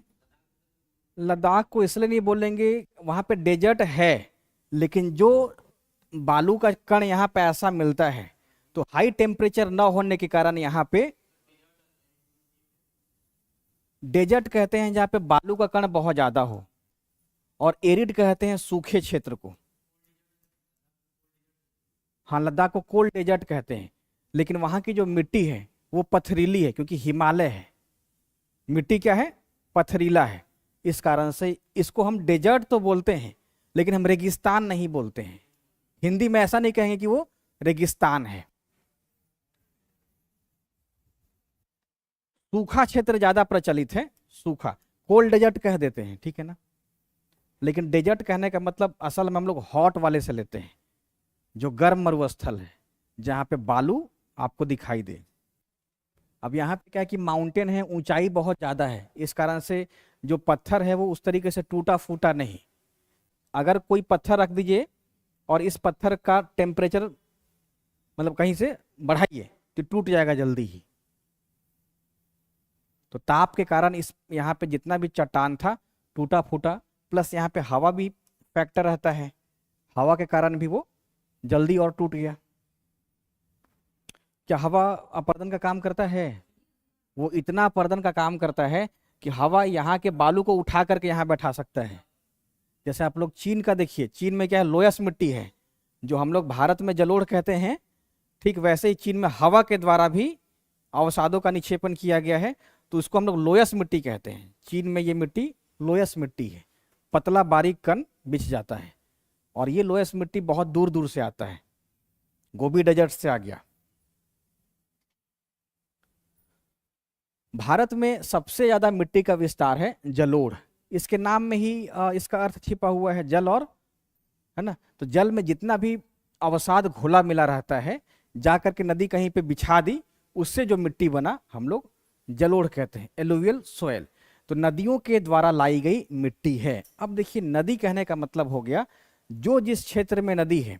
जैसे मान लीजिए कि हिमालयन रेंज है, हिमालय से गंगा नदी निकल रही है। अब गंगा नदी जब ऊपरी भाग से आ रही है, तो रास्ते में जितना भी अवसाद मिला, चाहे वो पत्थर का चट्टानी टुकड़ा रहे, है ना, चाहे उसका बारीक कण रहे, है ना, चाहे उसके साथ जितना भी जीव जंतु का अवशेष रहे, अवशेष घुला देगी कि नहीं? आते आते जितना ज्यादा आगे बढ़ेगी वो सबको घुला देगी, पता ही नहीं चलेगा कि वो जिस समय उसको मिलाया गया था वो बड़ा बड़ा था, अब वो एकदम बारीक हो गया। तो नदी अपने साथ जितना भी डिपॉजिट्स लेकर के जाती है, सेडिमेंट्स, जो भी सेडिमेंट लेकर के आएगी, वो कहाँ पे बिछाएगी? जैसे जैसे उसका गति कम होते जाएगा, वो जहां मौका देखेगी वहां बिछा देगी। जरूरी नहीं है कि वो डेल्टा में ही सारा मलबा बिछाए, हाँ, लेकिन लास्ट डिपोजिशन कहाँ पे होता है? डेल्टा में ही। जो बीच में किसी कारण से डिपॉजिट नहीं हो पाया, उसका आखिरी जमाव डेल्टा में हो जाता है। तो नदियों के द्वारा लाई गई मिट्टी है, जो उत्तर भारत के मैदानों और दक्षिण भारत के नदी की घाटी, जैसे जैसे गोदावरी, कृष्णा, कावेरी, तटीय भागों और डेल्टाई भागों में मिलती है ना। तो ये जलोढ़ मिट्टी हो गया। अब इसमें ह्यूमस रहेगा या नहीं रहेगा? ह्यूमस में ये रिच है या कम, पुअर है? नहीं, पुअर है। भारत की सभी मिट्टी में ह्यूमस नहीं मिलता है। एक पर्वतीय मिट्टी में ह्यूमस पाया जाता है, वो भी असंगठित है, पर्वतीय। दलदली में भी अविकसित रहता है। तो जलोढ़ मिट्टी को ध्यान रखिएगा, अभी हम आएंगे इस पे। इसमें पोटास और चूने की अधिकता होती है, और फास्फोरस का, नाइट्रोजन का और ह्यूमस का कमी रहता है। उतनी मात्रा में ह्यूमस यानी कि जीव जंतु का अवशेष वो नहीं लेकर के आती है। आप खुद सोचिए कि कोई नदी पर्वत से आ रही है, तो उसको कितना ह्यूमस मिल सकता है, या कितना उसको वनस्पतियों का टुकड़ा मिलेगा, कम मिलता है। इस कारण से ह्यूमस की मात्रा इसमें कम होती है, लेकिन पोटास और चूने की मात्रा अधिक होती है। तो भारत की सभी मिट्टियों में ध्यान रखिएगा ह्यूमस की कमी होती है। अब नाइट्रोजन भी इसमें कम है। यही कारण है कि हम लोग क्या सलाह देते हैं कि अगर धान उगा रहे हैं, गेहूं उगा रहे हैं, तो साथ साथ दलहनी फसलों का भी उसमें उगाया जाए। यही कहते हैं ना कि लेग्यूमिनास कुल है ना, तो चना हो गया, जैसे मटर हो गया, तो इस कारण से उसमें नाइट्रोजन नामक पोषक तत्व तो भर जाता है। तो जलोढ़ मिट्टी में ध्यान रखिएगा पोटास और चूने की प्रचुरता होती है, लेकिन फास्फोरस का, नाइट्रोजन का और ह्यूमस का इसमें अभाव रहता है। ये दूसरी विशेषता हो गई। अब जलोढ़ मिट्टी को हम लोग दो भागों में बांटते हैं, मिट्टी को, पूरे पूरे मध्यवर्ती मैदान को नहीं। इससे पहले हम लोगों ने देखा था कि भारत के मध्यवर्ती मैदान को ही चार भाग में बांटते हैं। अब इस मैदान में जो मिट्टी है, विशेष रूप से बांगर और खादर, ये दो प्रकार की मिट्टी है। बांगर मिट्टी वह मिट्टी है, हाँ इसको आप सिंपल कह सकते हैं पुरानी जलोढ़। तो वो मिट्टी जो जिस समय नदी बाढ़ के साथ मिट्टी बिछा दी है, लेकिन अब बांगर वाले क्षेत्र में बाढ़ का जल जा ही नहीं पा रहा है, तो इस कारण से ये जो जलोढ़ रहा वो पुराना हो गया।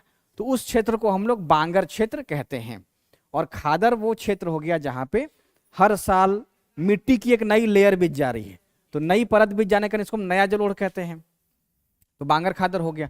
अब हर मिट्टी का अपना अपना उपयोगिता है। जैसे एक सवाल पूछा गया था कि किस मिट्टी से ईंट बनाया जाता है, लैटेराइट मिट्टी से ईंट बनाया जाता है। हर मिट्टी का ना अपना अपना देखिएगा कि इस्तेमाल किया जा रहा है। तो लैटेराइट मिट्टी से हम लोग बना सकते हैं किसी मिट्टी से, लेकिन विशेष रूप से ध्यान रखिएगा लैटेराइट से ईंट का निर्माण होता है। और यह मिट्टी क्या है, बिहार का आप कुछ फसल का नाम याद कर लीजिएगा, धान, गेहूं, गन्ना, मक्का, तिलहन, दलहन, इन सब के लिए बहुत उपजाऊ होता है। इंटेंसिव एग्रीकल्चर, इसका मतलब ये होगा कम भूमि पे ज्यादा से ज्यादा प्रोडक्शन लेना, मतलब जमीन के एक एक इंच का इस्तेमाल कर लेना, जमीन के एक एक इंच का इस्तेमाल कर लेना। इस कारण से यहाँ पे गहन कृषि की जाती है।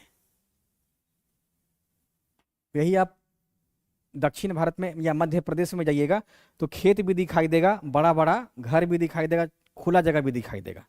बिहार में देखिएगा कि हर जगह पे ना कुछ लगा दिया गया है, उसका एक एक इंच उपयोग किया जा रहा है, क्योंकि यहाँ पे जनसंख्या भी बहुत ज्यादा है, तो गहन कृषि मजबूरी हो जाती है। क्या हो गया, हाँ फर्टिलिटी भी ज्यादा है। तो जलोढ़ मिट्टी का कुछ टर्म्स वगैरह याद रखिएगा जो भी इसकी विशेषता है। पहली विशेषता यही पूछा जाएगा कि भारत में सबसे ज्यादा भूभाग पे कौन सी मिट्टी है, जलोढ़। एनसीईआरटी कहती है कि लगभग 40% भाग पे जलोढ़ मिट्टी पाया जाता है। इसकी विशेषता क्या हो गई कि यह नदी के द्वारा लाई गई मिट्टी है, नदी के द्वारा। इसमें पोटेशियम और चूने की मात्रा अधिक होती है, नाइट्रोजन, फास्फोरस और ह्यूमस की मात्रा कम होती है। सिंपल, इसमें ज़्यादा दिमाग नहीं लगाना, बस याद कर लेना है।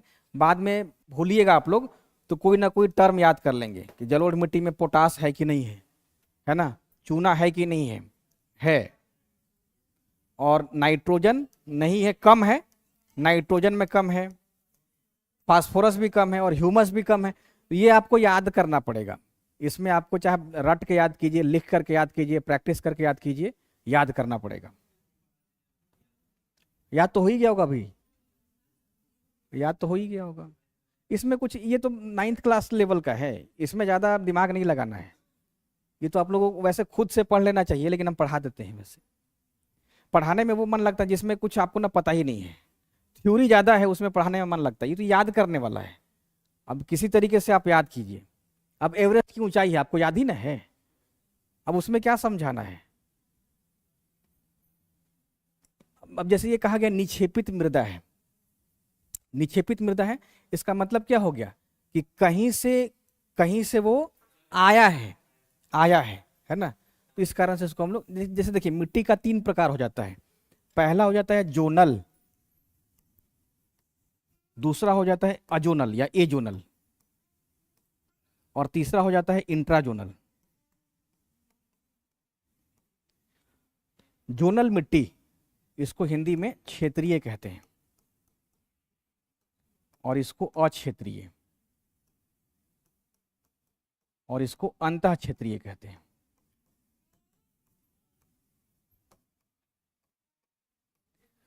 जो क्षेत्रीय मिट्टी है वो अपनी ही जगह पर चट्टानों के टूटने फूटने से बनी है। जैसे,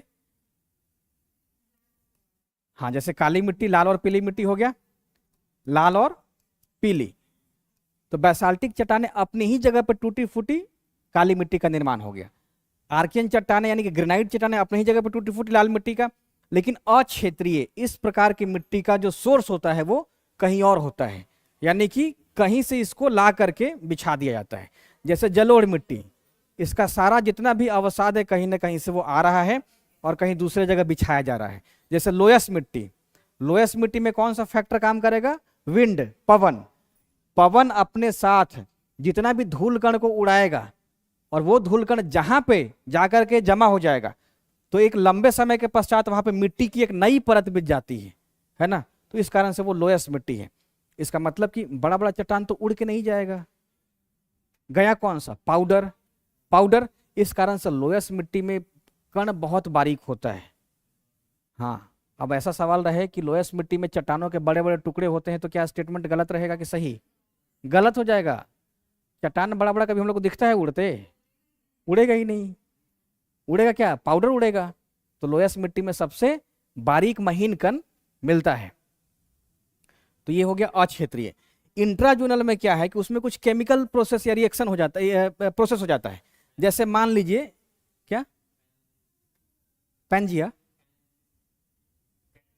हाँ, जैसे मान लीजिए कैंक्रस हो गया। अंतः क्षेत्रीय में क्या है कि वहां पे कुछ रासायनिक प्रक्रियाएं आ गई। जैसे चूना पत्थर के क्षेत्र में कुछ ना कुछ अलग प्रकार की मिट्टी, जैसे रेंडजीना मिट्टी नाम है, भारत में कम है रेंडजीना, जैसे टेरारोसा। तो इस प्रकार की मिट्टी उन जगहों पर पाई जाएगी जहां पे कुछ रासायनिक परिवर्तन हो जाता है ना। लेकिन भारत में बेसिकली देखिएगा तो जोनल और एजोनल, ये दो मिट्टी सबसे ज्यादा मिलती है।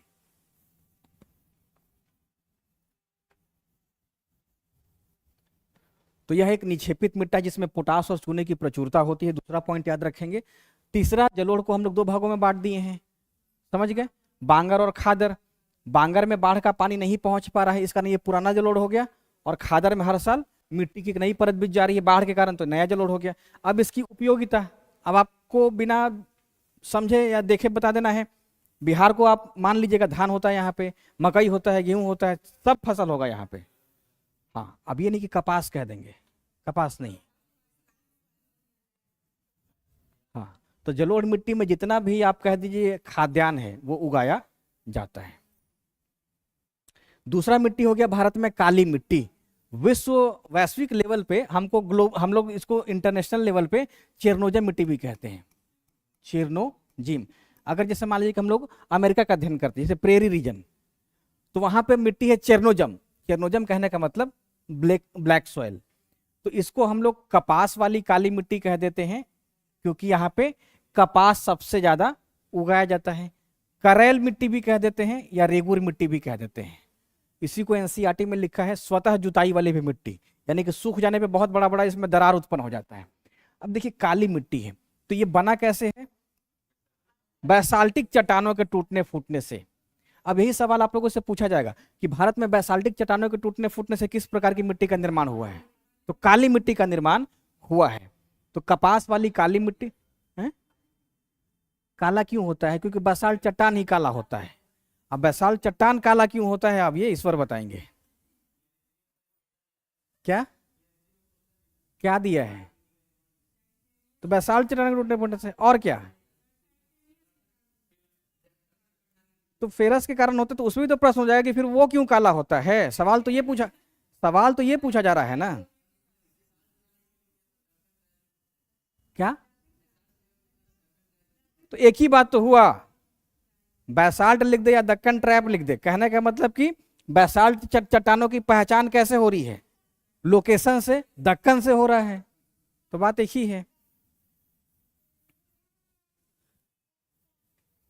तो काली मिट्टी का निर्माण बैसाल्टिक चट्टानों के टूटने फूटने से। पीछे समझ में आ रहा है? यूपी से कोई दिक्कत तो नहीं? आप लोग को सिलेक्शन ले लेना है, क्योंकि आप लोगों का जो है बहुत उम्मीद से आई है बिहार। हम दोनों को आपस में प्रतियोगिता कराएंगे। यूपी वालों का आना जरूरी है बिहार में। कल्चरल डाइवर्सिटी बहुत ज्यादा होना चाहिए। आप लोग दिल्ली जाइए, आप लोग दिल्ली जाइएगा, दिल्ली इसलिए अच्छा लगेगा क्योंकि वहां पे महाराष्ट्र के लोग हैं, नागालैंड से लोग हैं, तो आपको दिल्ली ना बहुत अच्छा लगेगा, मल्टी कल्चर आपको लगेगा। किसको? नहीं, दोनों जगह रख कर कहीं तब कंपेयर किया जाता है, एक जगह रहने से नहीं, वो तो अच्छा लगेगा ही। क्या कंपेयर में वो अच्छा लगता है? 90%, 90% बिहार के लोग, अरे हमारा खुद वहां पे रूम है। अभी तक हम अभी तक हम दिल्ली का रूम छोड़े का है, वो तो है ही मेरा है वहां पे। तो 90% बिहार के लोग बाहर जाते हैं तो लौटते नहीं है, क्योंकि वहां पे उनको कल्चर अच्छा लगता है।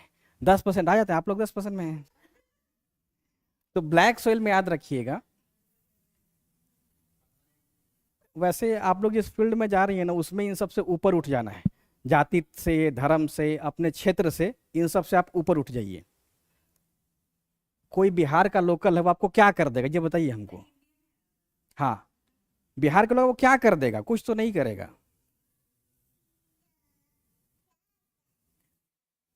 ब्लैक सोइल बाकी जगह पर है, सिक्किम जाइएगा तो बहुत ज्यादा है। सिक्किम में वो दिखता है कि मतलब उसका जीके जैसे में आप लोग पढ़ते हैं कि बाप रे इतना ज्यादा वहां पे वनस्पति है, चाहे इतना, लेकिन सिक्किम में भेदभाव बहुत ज्यादा है। वहां के लोकल लोग अपने ही लोगों से मिलते जुलते हैं, तो उससे दिक्कत क्या है हमें? उनको वैसा परिवेश ही मिला है जहाँ पे ओपन कल्चर, खुला वातावरण मिलेगा, वहीं के लोगों का दिमाग है ना। अब ये दिल्ली में है, आप जाइए वहां पूछिए कि हमको यहाँ पे जमीन लेना है, तुरंत 10 ब्रोकर आपको दिलवा देगा। आप कहीं से रहिए तो कोई मतलब नहीं है, कहीं से रहिए कोई मतलब नहीं है, आपको तुरंत दिल्ली में घर मिल जाएगा, गुड़गांव में मिल जाएगा।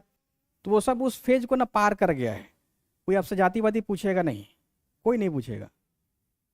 लेकिन वही बिहार में है, किराए का मकान लेने जाइएगा तो सबसे पहले आप किस जाति से आते हैं, किस किस धर्म से आते हैं, पहला ही सवाल हो जाता है ना। तो इन सबसे ऊपर उठने के बाद, इसीलिए मेरा ये कैलकुलेशन हुआ कि दिल्ली में चाहे मुंबई में वही लोग टिक सकता है जो ब्रेन से काफी समृद्ध हो। लोअर लेवल का लोग मेंटेलिटी का टिक ही नहीं पाएगा, वो काम ही नहीं मिलेगा। क्या यहाँ पे लेके चले जाते हैं, पहले कर देना होता है एडवांस किराया। वैसे पटना में एडवांस ही लगता है, पटना में एडवांस लगता है। हम पटना से लेकर के चेन्नई तक घूम चुके हैं, चारों मेट्रो सिटी घूम चुके हैं, हम हाजीपुर नहीं घूमे हैं, नहीं गए हैं हाजीपुर। लेकिन हम चेन्नई मरीना बीच घूम करके आ गए हैं, जुहू बीच घूमे हुए हैं, सब जगह घूमे हुए हैं। काली मिट्टी को याद रखिएगा, ठीक है। नहीं, बात हो रही थी यूपी से, तो वो ध्यान रखेंगे आप लोग का सिलेक्शन जल्दी हो जाए। अब इसमें क्या है, लोहा, चूना, पोटेशियम, मैग्नीशियम और एल्यूमिनियम की मात्रा। वो हमको ना बाद में ट्रोल भी कर सकते हैं लोग, हो सकता है क्योंकि बिहार में डोमिसाइल का बहुत चल रहा है, तो हमको उससे क्या मतलब है? नहीं तो मुझे क्या फर्क पड़ेगा, हम बिहार छोड़ कहीं और पढ़ा लेंगे, उसमें क्या दिक्कत है? राजस्थान पढ़ा लेंगे, कौन सा हम बिहार से स्टार्ट किए हैं, मेरी स्टार्टिंग राजस्थान से हुई है, कोविड के बाद से बिहार पढ़ा रहे हैं। आप लोग देखिएगा हमारा बैकग्राउंड पीछे का, पतंजलि आईएएस राजस्थान से हमने करियर शुरुआत किया है 2016 से। वहां पे 250-300 लोगों में से कम 50 लोग सेलेक्ट हो जाते थे। और पढ़ाने की शुरुआत कैसे हुई थी? पढ़ाने की शुरुआत पीसीएस को 2019 बैच से स्टार्ट किए थे। 16 से वहाँ मैगजीन था और भी काम था, तो ज्वाइन किए थे। 19 में डायरेक्टर का फोन आया था कि वहाँ पे करंट अफेयर्स के जो टीचर हैं उनको लोगों ने विरोध कर दिया है, उनको पसंद नहीं कर रहे हैं। हम उस समय दिल्ली में थे, धर्मेंद्र सर बोले कि अब कल आना है मॉर्निंग में और 11 बजे से क्लास भी लेना है। तो शताब्दी पकड़ के निकले, वो खुद टिकट बना दिए थे और ट्रेन में 5 टॉपिक याद किए थे पढ़ करके, और 5 टॉपिक पर 2.5 घंटे का क्लास लिए। लगभग 300 बच्चे बैठे हुए थे, सबका दिमाग सुस्त कर दिए थे, इसलिए कि मेरा बैकग्राउंड डीयू रहा है, शुरुआत ही हम यहाँ से किए। तो समझिए, मतलब उसमें गए तो उस समय मेरी एज 28 साल और 30, 35, 38, 39, 40 साल के लोग बैठे हुए हैं। जो मीणा समुदाय से लोग हैं उनका उम्र 40 हो जाता है। अब 40 साल के लोगों को कुछ लिखने हिंदी नहीं आ रहा है, हिंदी में कोई शब्द दे दीजिए, बहुत ज्यादा गलत वो कर रहे हैं। जैसे लोकपाल पढ़ाए थे तो उसका जो अंग्रेजी वर्ड था, बोले तो लोगों को समझ में ही नहीं आया। अब देखिए लोहा है, इसमें चूना है, पोटेशियम है, मैग्नीशियम है और एल्युमिनियम की मात्रा बहुत ज्यादा होती है। अब यहाँ पे देखिए जैसे आप लोग हाँ, जैसे आप लोग जलोढ़ मिट्टी पढ़ रहे थे तो पोटेशियम और चूना है। इसका मतलब यह है कि काली मिट्टी और जलोढ़ मिट्टी, इन दोनों में चूने की मात्रा अधिक है, पोटेशियम की मात्रा अधिक है। ठीक है, लेकिन काली मिट्टी में मैग्नीशियम भी ज्यादा है, एल्यूमिनियम की मात्रा है और लोहे की मात्रा है। यही फेरस आप लोगों से सवाल पूछा गया होगा। तो अब आगे से ध्यान रखिएगा, फेरस तो आपको याद हो गया, प्लस मैग्नीशियम प्लस एल्यूमिनियम, इन सब को याद रखेंगे। अब देखिए, अब इसको और कैसे याद कीजिएगा। हमने ये बताया था कि जो धारवाड़ चट्टानें हैं वो मिनरल्स के मामले में समृद्ध है। तो क्या बैसाल्टिक चट्टान के नीचे आर्कियन चट्टान है ना, आर्कियन चट्टान, तो आर्कियन के बाद धारवाड़ हुआ है। तो हमने धारवाड़ में क्या बताया था कि लोहा है, मैग्नीशियम है। अब आपको वहां से लिंक कर देना है। अब आपसे ये पूछा जाएगा कि काली मिट्टी में कौन कौन सा खनिज है, तो क्या मैग्नीशियम है, तो आपको बहुत सोचना पड़ेगा। अब आपको याद हो गया, याद हो गया ना। यही चीज अपनाना है। एग्जाम में कभी भूल जाइए, एग्जाम तो इसके पेरेंट मटेरियल को, पेरेंट रॉक को, जो इसकी पैतृक चट्टान है उसको आप लोग गौर कीजिएगा। तो काली मिट्टी में मैग्नीशियम, एल्यूमिनियम, चूना, लोहा, पोटेशियम, ये सब पाया जाएगा। लेकिन जीवों का अवशेष ह्यूमस, इसमें अभाव है, ह्यूमस इसमें नहीं है। और इसमें उगाई जाने वाली जो फसल है वो बेसिकली मुख्य रूप से कपास होगा, सोयाबीन आप लोग देखें, मूंगफली देख लिए, तिलहन, गेहूं इत्यादि हो गया, है ना। तो ये फसल के नाम को आप दक्कन वाले इलाके को आप चिंतन कर लीजिएगा, या कौन सा, मालवा ना, मालवा, इन दोनों रीजन में जाइएगा तो कपास आपको दिखाई देगा, सोयाबीन दिखाई देगा, मूंगफली दिखाई देगा। इसके अलावा तिलहन का भी और गेहूं का भी उत्पादन काली मिट्टी में किया जाता है। अब देखिए इस मिट्टी में एक और विशेषता याद रखिएगा। क्या? गुजरात में जलोढ़ भी है,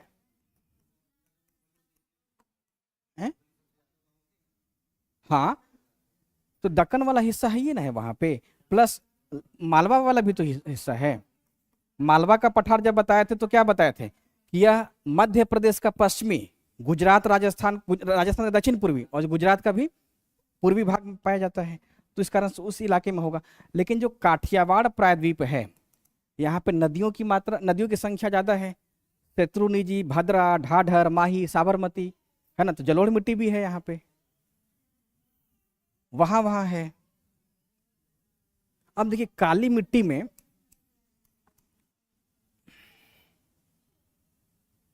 काली मिट्टी को याद रखेंगे, इस मिट्टी में जो टेक्सचर, जो मिट्टी का जो गठन होता है, टेक्सचर एकदम बारीक कणों से होता है। जो कण क्या है, एकदम बारीक, यानी कि बैसाल्टिक चट्टान जब टूटेगा फूटेगा तो एकदम पाउडर का निर्माण करेगा, और इस पाउडर से काली मिट्टी का जो कण है एकदम से बारीक हो जाएगा। अब इसमें जल धारण करने की क्षमता ज्यादा होगी कि कम होगी? अधिक हो जाएगा। इस मिट्टी में जल भर गया तो उसका धारण क्षमता बहुत ज्यादा हो जाता है। ये बात को भी याद रखिएगा। तो एक सवाल पूछा जाएगा कि किस मिट्टी में जल धारण करने की क्षमता ज्यादा होती है, तो काली मिट्टी में होता है।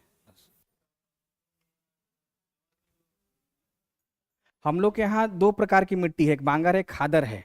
तो जो पुराना वाला बांगर है ना, उसका भी रंग क्या होता है, हल्का काला ही हो जाता है ना। तो उसको हम लोग दोमट मिट्टी नहीं कहते हैं, बिहार में दोमट मिट्टी कहते हैं।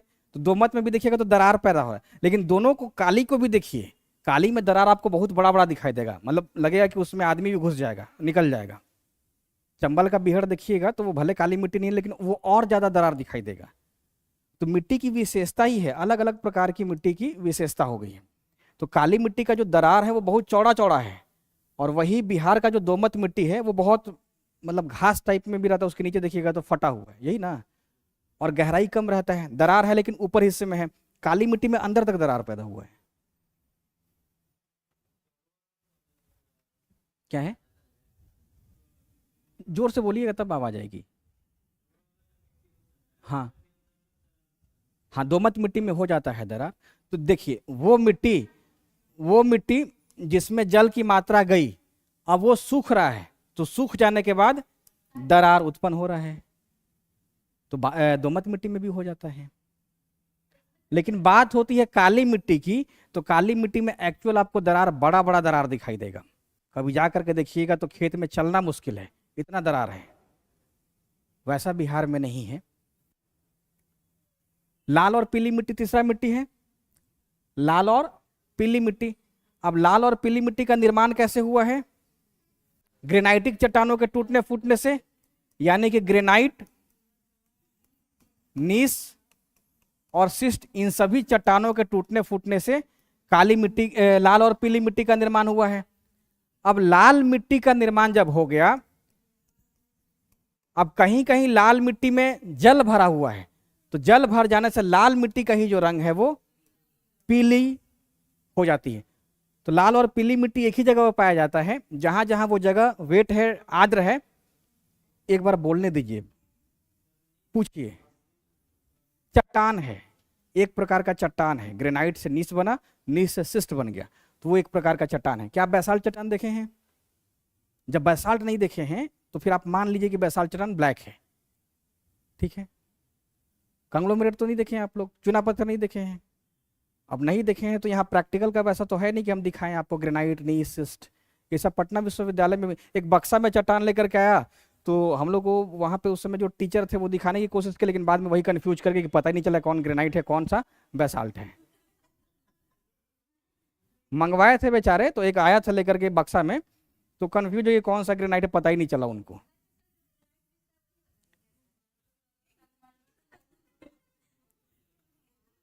हम खुद नहीं देखे हैं बहुत सारा चट्टान, इसको पढ़ लीजिए बस। हम तो थार मरुस्थल भी नहीं देखे हैं। जयपुर तक हैं, जयपुर घूमे हैं, लेकिन टाइम नहीं मिला कि हम उधर जाएं। तो लाल और पीली मिट्टी को याद रखेंगे, ग्रेनाइट से, नीस से और सिस्ट मिट्टी से टूटने फूटने से इस प्रकार की मिट्टी का निर्माण हुआ है। इसका विस्तार देखिए उन सभी जगहों पे होगा जहां पे आर्कियन चट्टानें पाई जाती हैं, ग्रेनाइट, नीस और सिस्ट है। तो तमिलनाडु हो जाएगा, कर्नाटक, दक्षिण पूर्वी महाराष्ट्र, क्योंकि महाराष्ट्र का हिस्सा दक्कन लावा का क्षेत्र है, तो दक्षिण पूर्वी महाराष्ट्र है, ओडिशा में है, मध्य प्रदेश में है, बुंदेलखंड और छोटा नागपुर, इन सभी जगहों पे कौन सी मिट्टी है? लाल और पीली मिट्टी। क्यों है? क्योंकि इसी जगह पे आर्कियन चट्टान पाया जाता है। पश्चिमी घाट के पूर्वी ढाल के सहारे एक लंबी पट्टी में भी, तो बात है कि वहां पे भी तो आर्कियन चट्टान ही मिल रही है ना, यहाँ पे वहां पे भी तो वही चट्टान है। इसी कारण से पश्चिमी घाट पर्वत के पूर्वी ढाल के सहारे एक लंबी पट्टी में भी इस मिट्टी का विस्तार पाया जाता है। देश में पाई जाने वाली जलोढ़ मिट्टी के बाद सबसे अधिक विस्तार इसी का है। देखिए सबसे ज्यादा हिस्सा जलोढ़ मिट्टी का है, और उसके बाद ये थोड़ा ज्यादा कर दिया इसी कारण से दिख रहा है, अदरवाइज सेकंड नंबर पे ध्यान रखिएगा, लाल और पीली मिट्टी का विस्तार है। तीसरे नंबर पे काली मिट्टी आता है, थर्ड पे काली मिट्टी है, फोर्थ पे लैटेराइट है।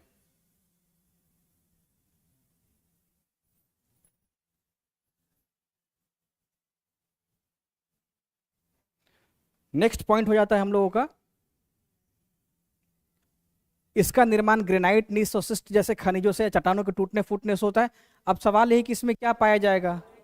लोहा ज्यादा पाया जाएगा, लोहे के कारण ही इसका रंग लाल दिखाई देगा, है ना। हाँ, ऑक्साइड क्रिया के कारण, ऑक्सीडेशन। अब फसल हो जाएगा यहाँ पे तंबाकू, बाजरा, तिलहन और गेहूं, ये सब फसल उगाया जाएगा। अब जैसे दक्षिण भारत में चावल कहाँ, केरल में चावल कहाँ मिलेगा? केरल में चावल कहाँ उगाया जा रहा है? जलोढ़ मिट्टी में, यानी कि कावेरी या भारत पूजा, पंबा, पेरियार, है ना। तो तमिलनाडु में अगर चावल हो रहा है तो कावेरी बेसिन में हो रहा है या कावेरी डेल्टा में हो रहा है। भरत पूजा नदी है केरल में, है ना, पंबा है, पेरियार है, तो उन सभी जगहों पे हो रहा है। तो लाल और पीली मिट्टी में बेसिकली देखिएगा तो मोटे अनाजों की खेती के अलावे तंबाकू, बाजरा, बाजरा क्या है? मिलेट्स है, मोटा अनाज है, तिलहन और गेहूं का खेती किया जाता है। चौथा हो गया लैटराइट मिट्टी, वो जगह जहां पे हाई टेम्परेचर और हैवी रेनफॉल हो रहा है, भारी वर्षा है, उन क्षेत्रों की जो मिट्टी है लैटेराइट, लैटेराइट मिट्टी हो गया। अब इसका विस्तार भारत में उन सभी जगहों पे होगा जहां पे बारिश बहुत ज्यादा है ना। जैसे हो गया पश्चिमी घाट पर्वत का पश्चिमी ढाल, यहाँ पे बारिश बहुत ज्यादा है। तो कर्नाटक, केरल, तमिलनाडु, आंध्र प्रदेश, मध्य प्रदेश, उड़ीसा, उत्तर पूर्व, ऐसे मत याद कीजिएगा, ऐसे कंफ्यूज हो जाइएगा। आप भारत के उन क्षेत्रों को याद करेंगे जहां पे वर्षा की मात्रा सबसे ज्यादा है। जैसे इसको कॉन्सेप्ट में डाल लीजिए, भारत के पश्चिमी घाट पर्वत पे देखिएगा तो ये पूरा का पूरा बेल्ट किसका है, लैटराइट मिट्टी का है। देखिए कलर इसका लैटराइट मिट्टी का ये वाला है, हल्का पिंक कलर का है। तो ये पूरा का पूरा जो बेल्ट है, इस भाग में सबसे ज्यादा बारिश होती है। पश्चिमी घाट पर्वत के पश्चिमी ढाल पे वर्षा की मात्रा 250 से 400 सेंटीमीटर है। दूसरा गारो खासी जयंती आप लोग पढ़े होंगे, मासिन नाम वहीं पे है। तो भारी वर्षा का क्षेत्र जो है मेघालय रीजन हो गया, यहाँ पे भी आपको लैटराइट मिट्टी का विस्तार दिखाई देगा। इसके अलावा पूर्वी भारत में भी कुछ कुछ जगहों पे मिट्टी मिलेगा। यानी कि आप लोग पढ़ते होंगे कि नॉर्थ ईस्ट, उत्तर पूर्वी, यानी कि लौटते हुए मानसून से पूर्वी तट पे भारी वर्षा होती है। इस कारण से पूर्वी भाग में भी भारत में लैटेराइट मिट्टी का विस्तार दिखाई देगा। क्लियर हो गया ये वाला? हाँ, तीनों पार्ट आ गया, तीनों पार्ट आ गया, ठीक है। पश्चिमी घाट पर्वत का पश्चिमी ढाल, उत्तर पूर्वी भारत में मेघालय, और भारत के पूर्वी भाग में चाहे आंध्र प्रदेश हो, चाहे वो उड़ीसा हो, चाहे तमिलनाडु हो, यहां पे भी लैटराइट मिट्टी का विस्तार पाया जाएगा, और कुछ हिस्सा मध्य प्रदेश का भी। और लैटराइट मिट्टी का जो कलर है वो लाल होता है,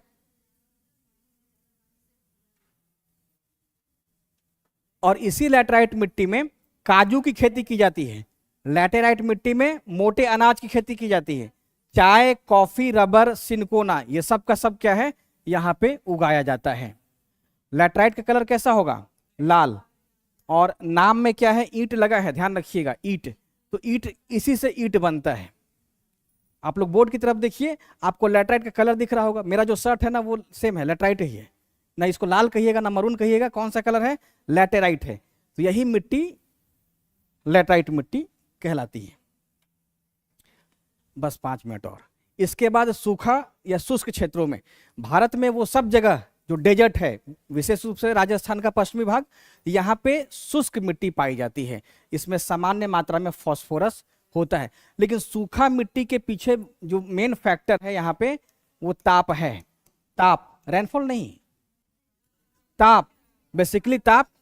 यहाँ पे ताप फैक्टर काम करता है, ध्यान रखिएगा। इस कारण से वहां की जो चट्टाने हैं बलुई में कन्वर्ट हो गई हैं, बालू में कन्वर्ट हो गया, डेजर्ट में कन्वर्ट हो गया है। तो इस कारण से हम लोग उसको सूखा मिट्टी कहते हैं, जिसमें सामान्य रूप में फास्फोरस पाया जाता है। अब इसका डिस्ट्रीब्यूशन कहां पे होगा भारत में? सिंपल, राजस्थान के पश्चिमी भाग में। और इसके अलावे हमने बताया था कि भारत का दूसरा प्रमुख क्षेत्र जो वृष्टि छाया का प्रदेश है, यानी कि पश्चिमी घाट के पूर्वी भाग में भी थोड़ा बहुत शुष्क मिट्टी पाई जाती है। तो इन दोनों को याद रखेंगे। नमकीन, लवणीय मिट्टी कहां पाई जाती है? क्षारीय मिट्टी। अब देखिए, वो सभी जगह, क्या बोल रहे हैं, देखिए डेल्टाई भाग में नमकीन मिट्टी पाया जाएगा। नमकीन कहने का मतलब नमक दो कारण से आता है। एक तो वाष्पीकरण बहुत ज्यादा हो तो उस कारण से नमक हो जाएगा, और दूसरा जहां पर समुद्री जला करके अपने साथ नमक लेकर के मिला जाता है, इसी को ऊसर मिट्टी भी कहते हैं। ऊसर मिट्टी कहते हैं। इसको छोड़ देते हैं, कल बताते हैं, क्योंकि इसके बाद 3 मिट्टी और है। पर्वतीय भी है, बहुत जल्दी भी करेंगे तो कम से कम 15 मिनट का समय लगेगा, तो इसको अच्छे से कल बता देंगे। और ये वाला PDF से आप लोग ना बस इतना देखिएगा, आपके TRE के लिए सारा एसेंस इसी में है। केवल एक ही पन्ना पढ़ जाना है, आपको अब सब समझ में आ जाएगा। इसका क्षेत्र कौन सा है, फसल कौन सा है, कौन कौन सा पोषक तत्व है, और कौन कौन सा पोषक तत्व कमी है। ये 2 हिस्सा आप लोग अच्छे से कर लीजिएगा, TRE आपका हो जाएगा, ठीक है ना। ज्यादा मृदा वैज्ञानिक नहीं बनना है, पेडोलॉजिस्ट हम लोग को बनना नहीं है, आपको एग्जाम निकालना है, इतना करके आइए।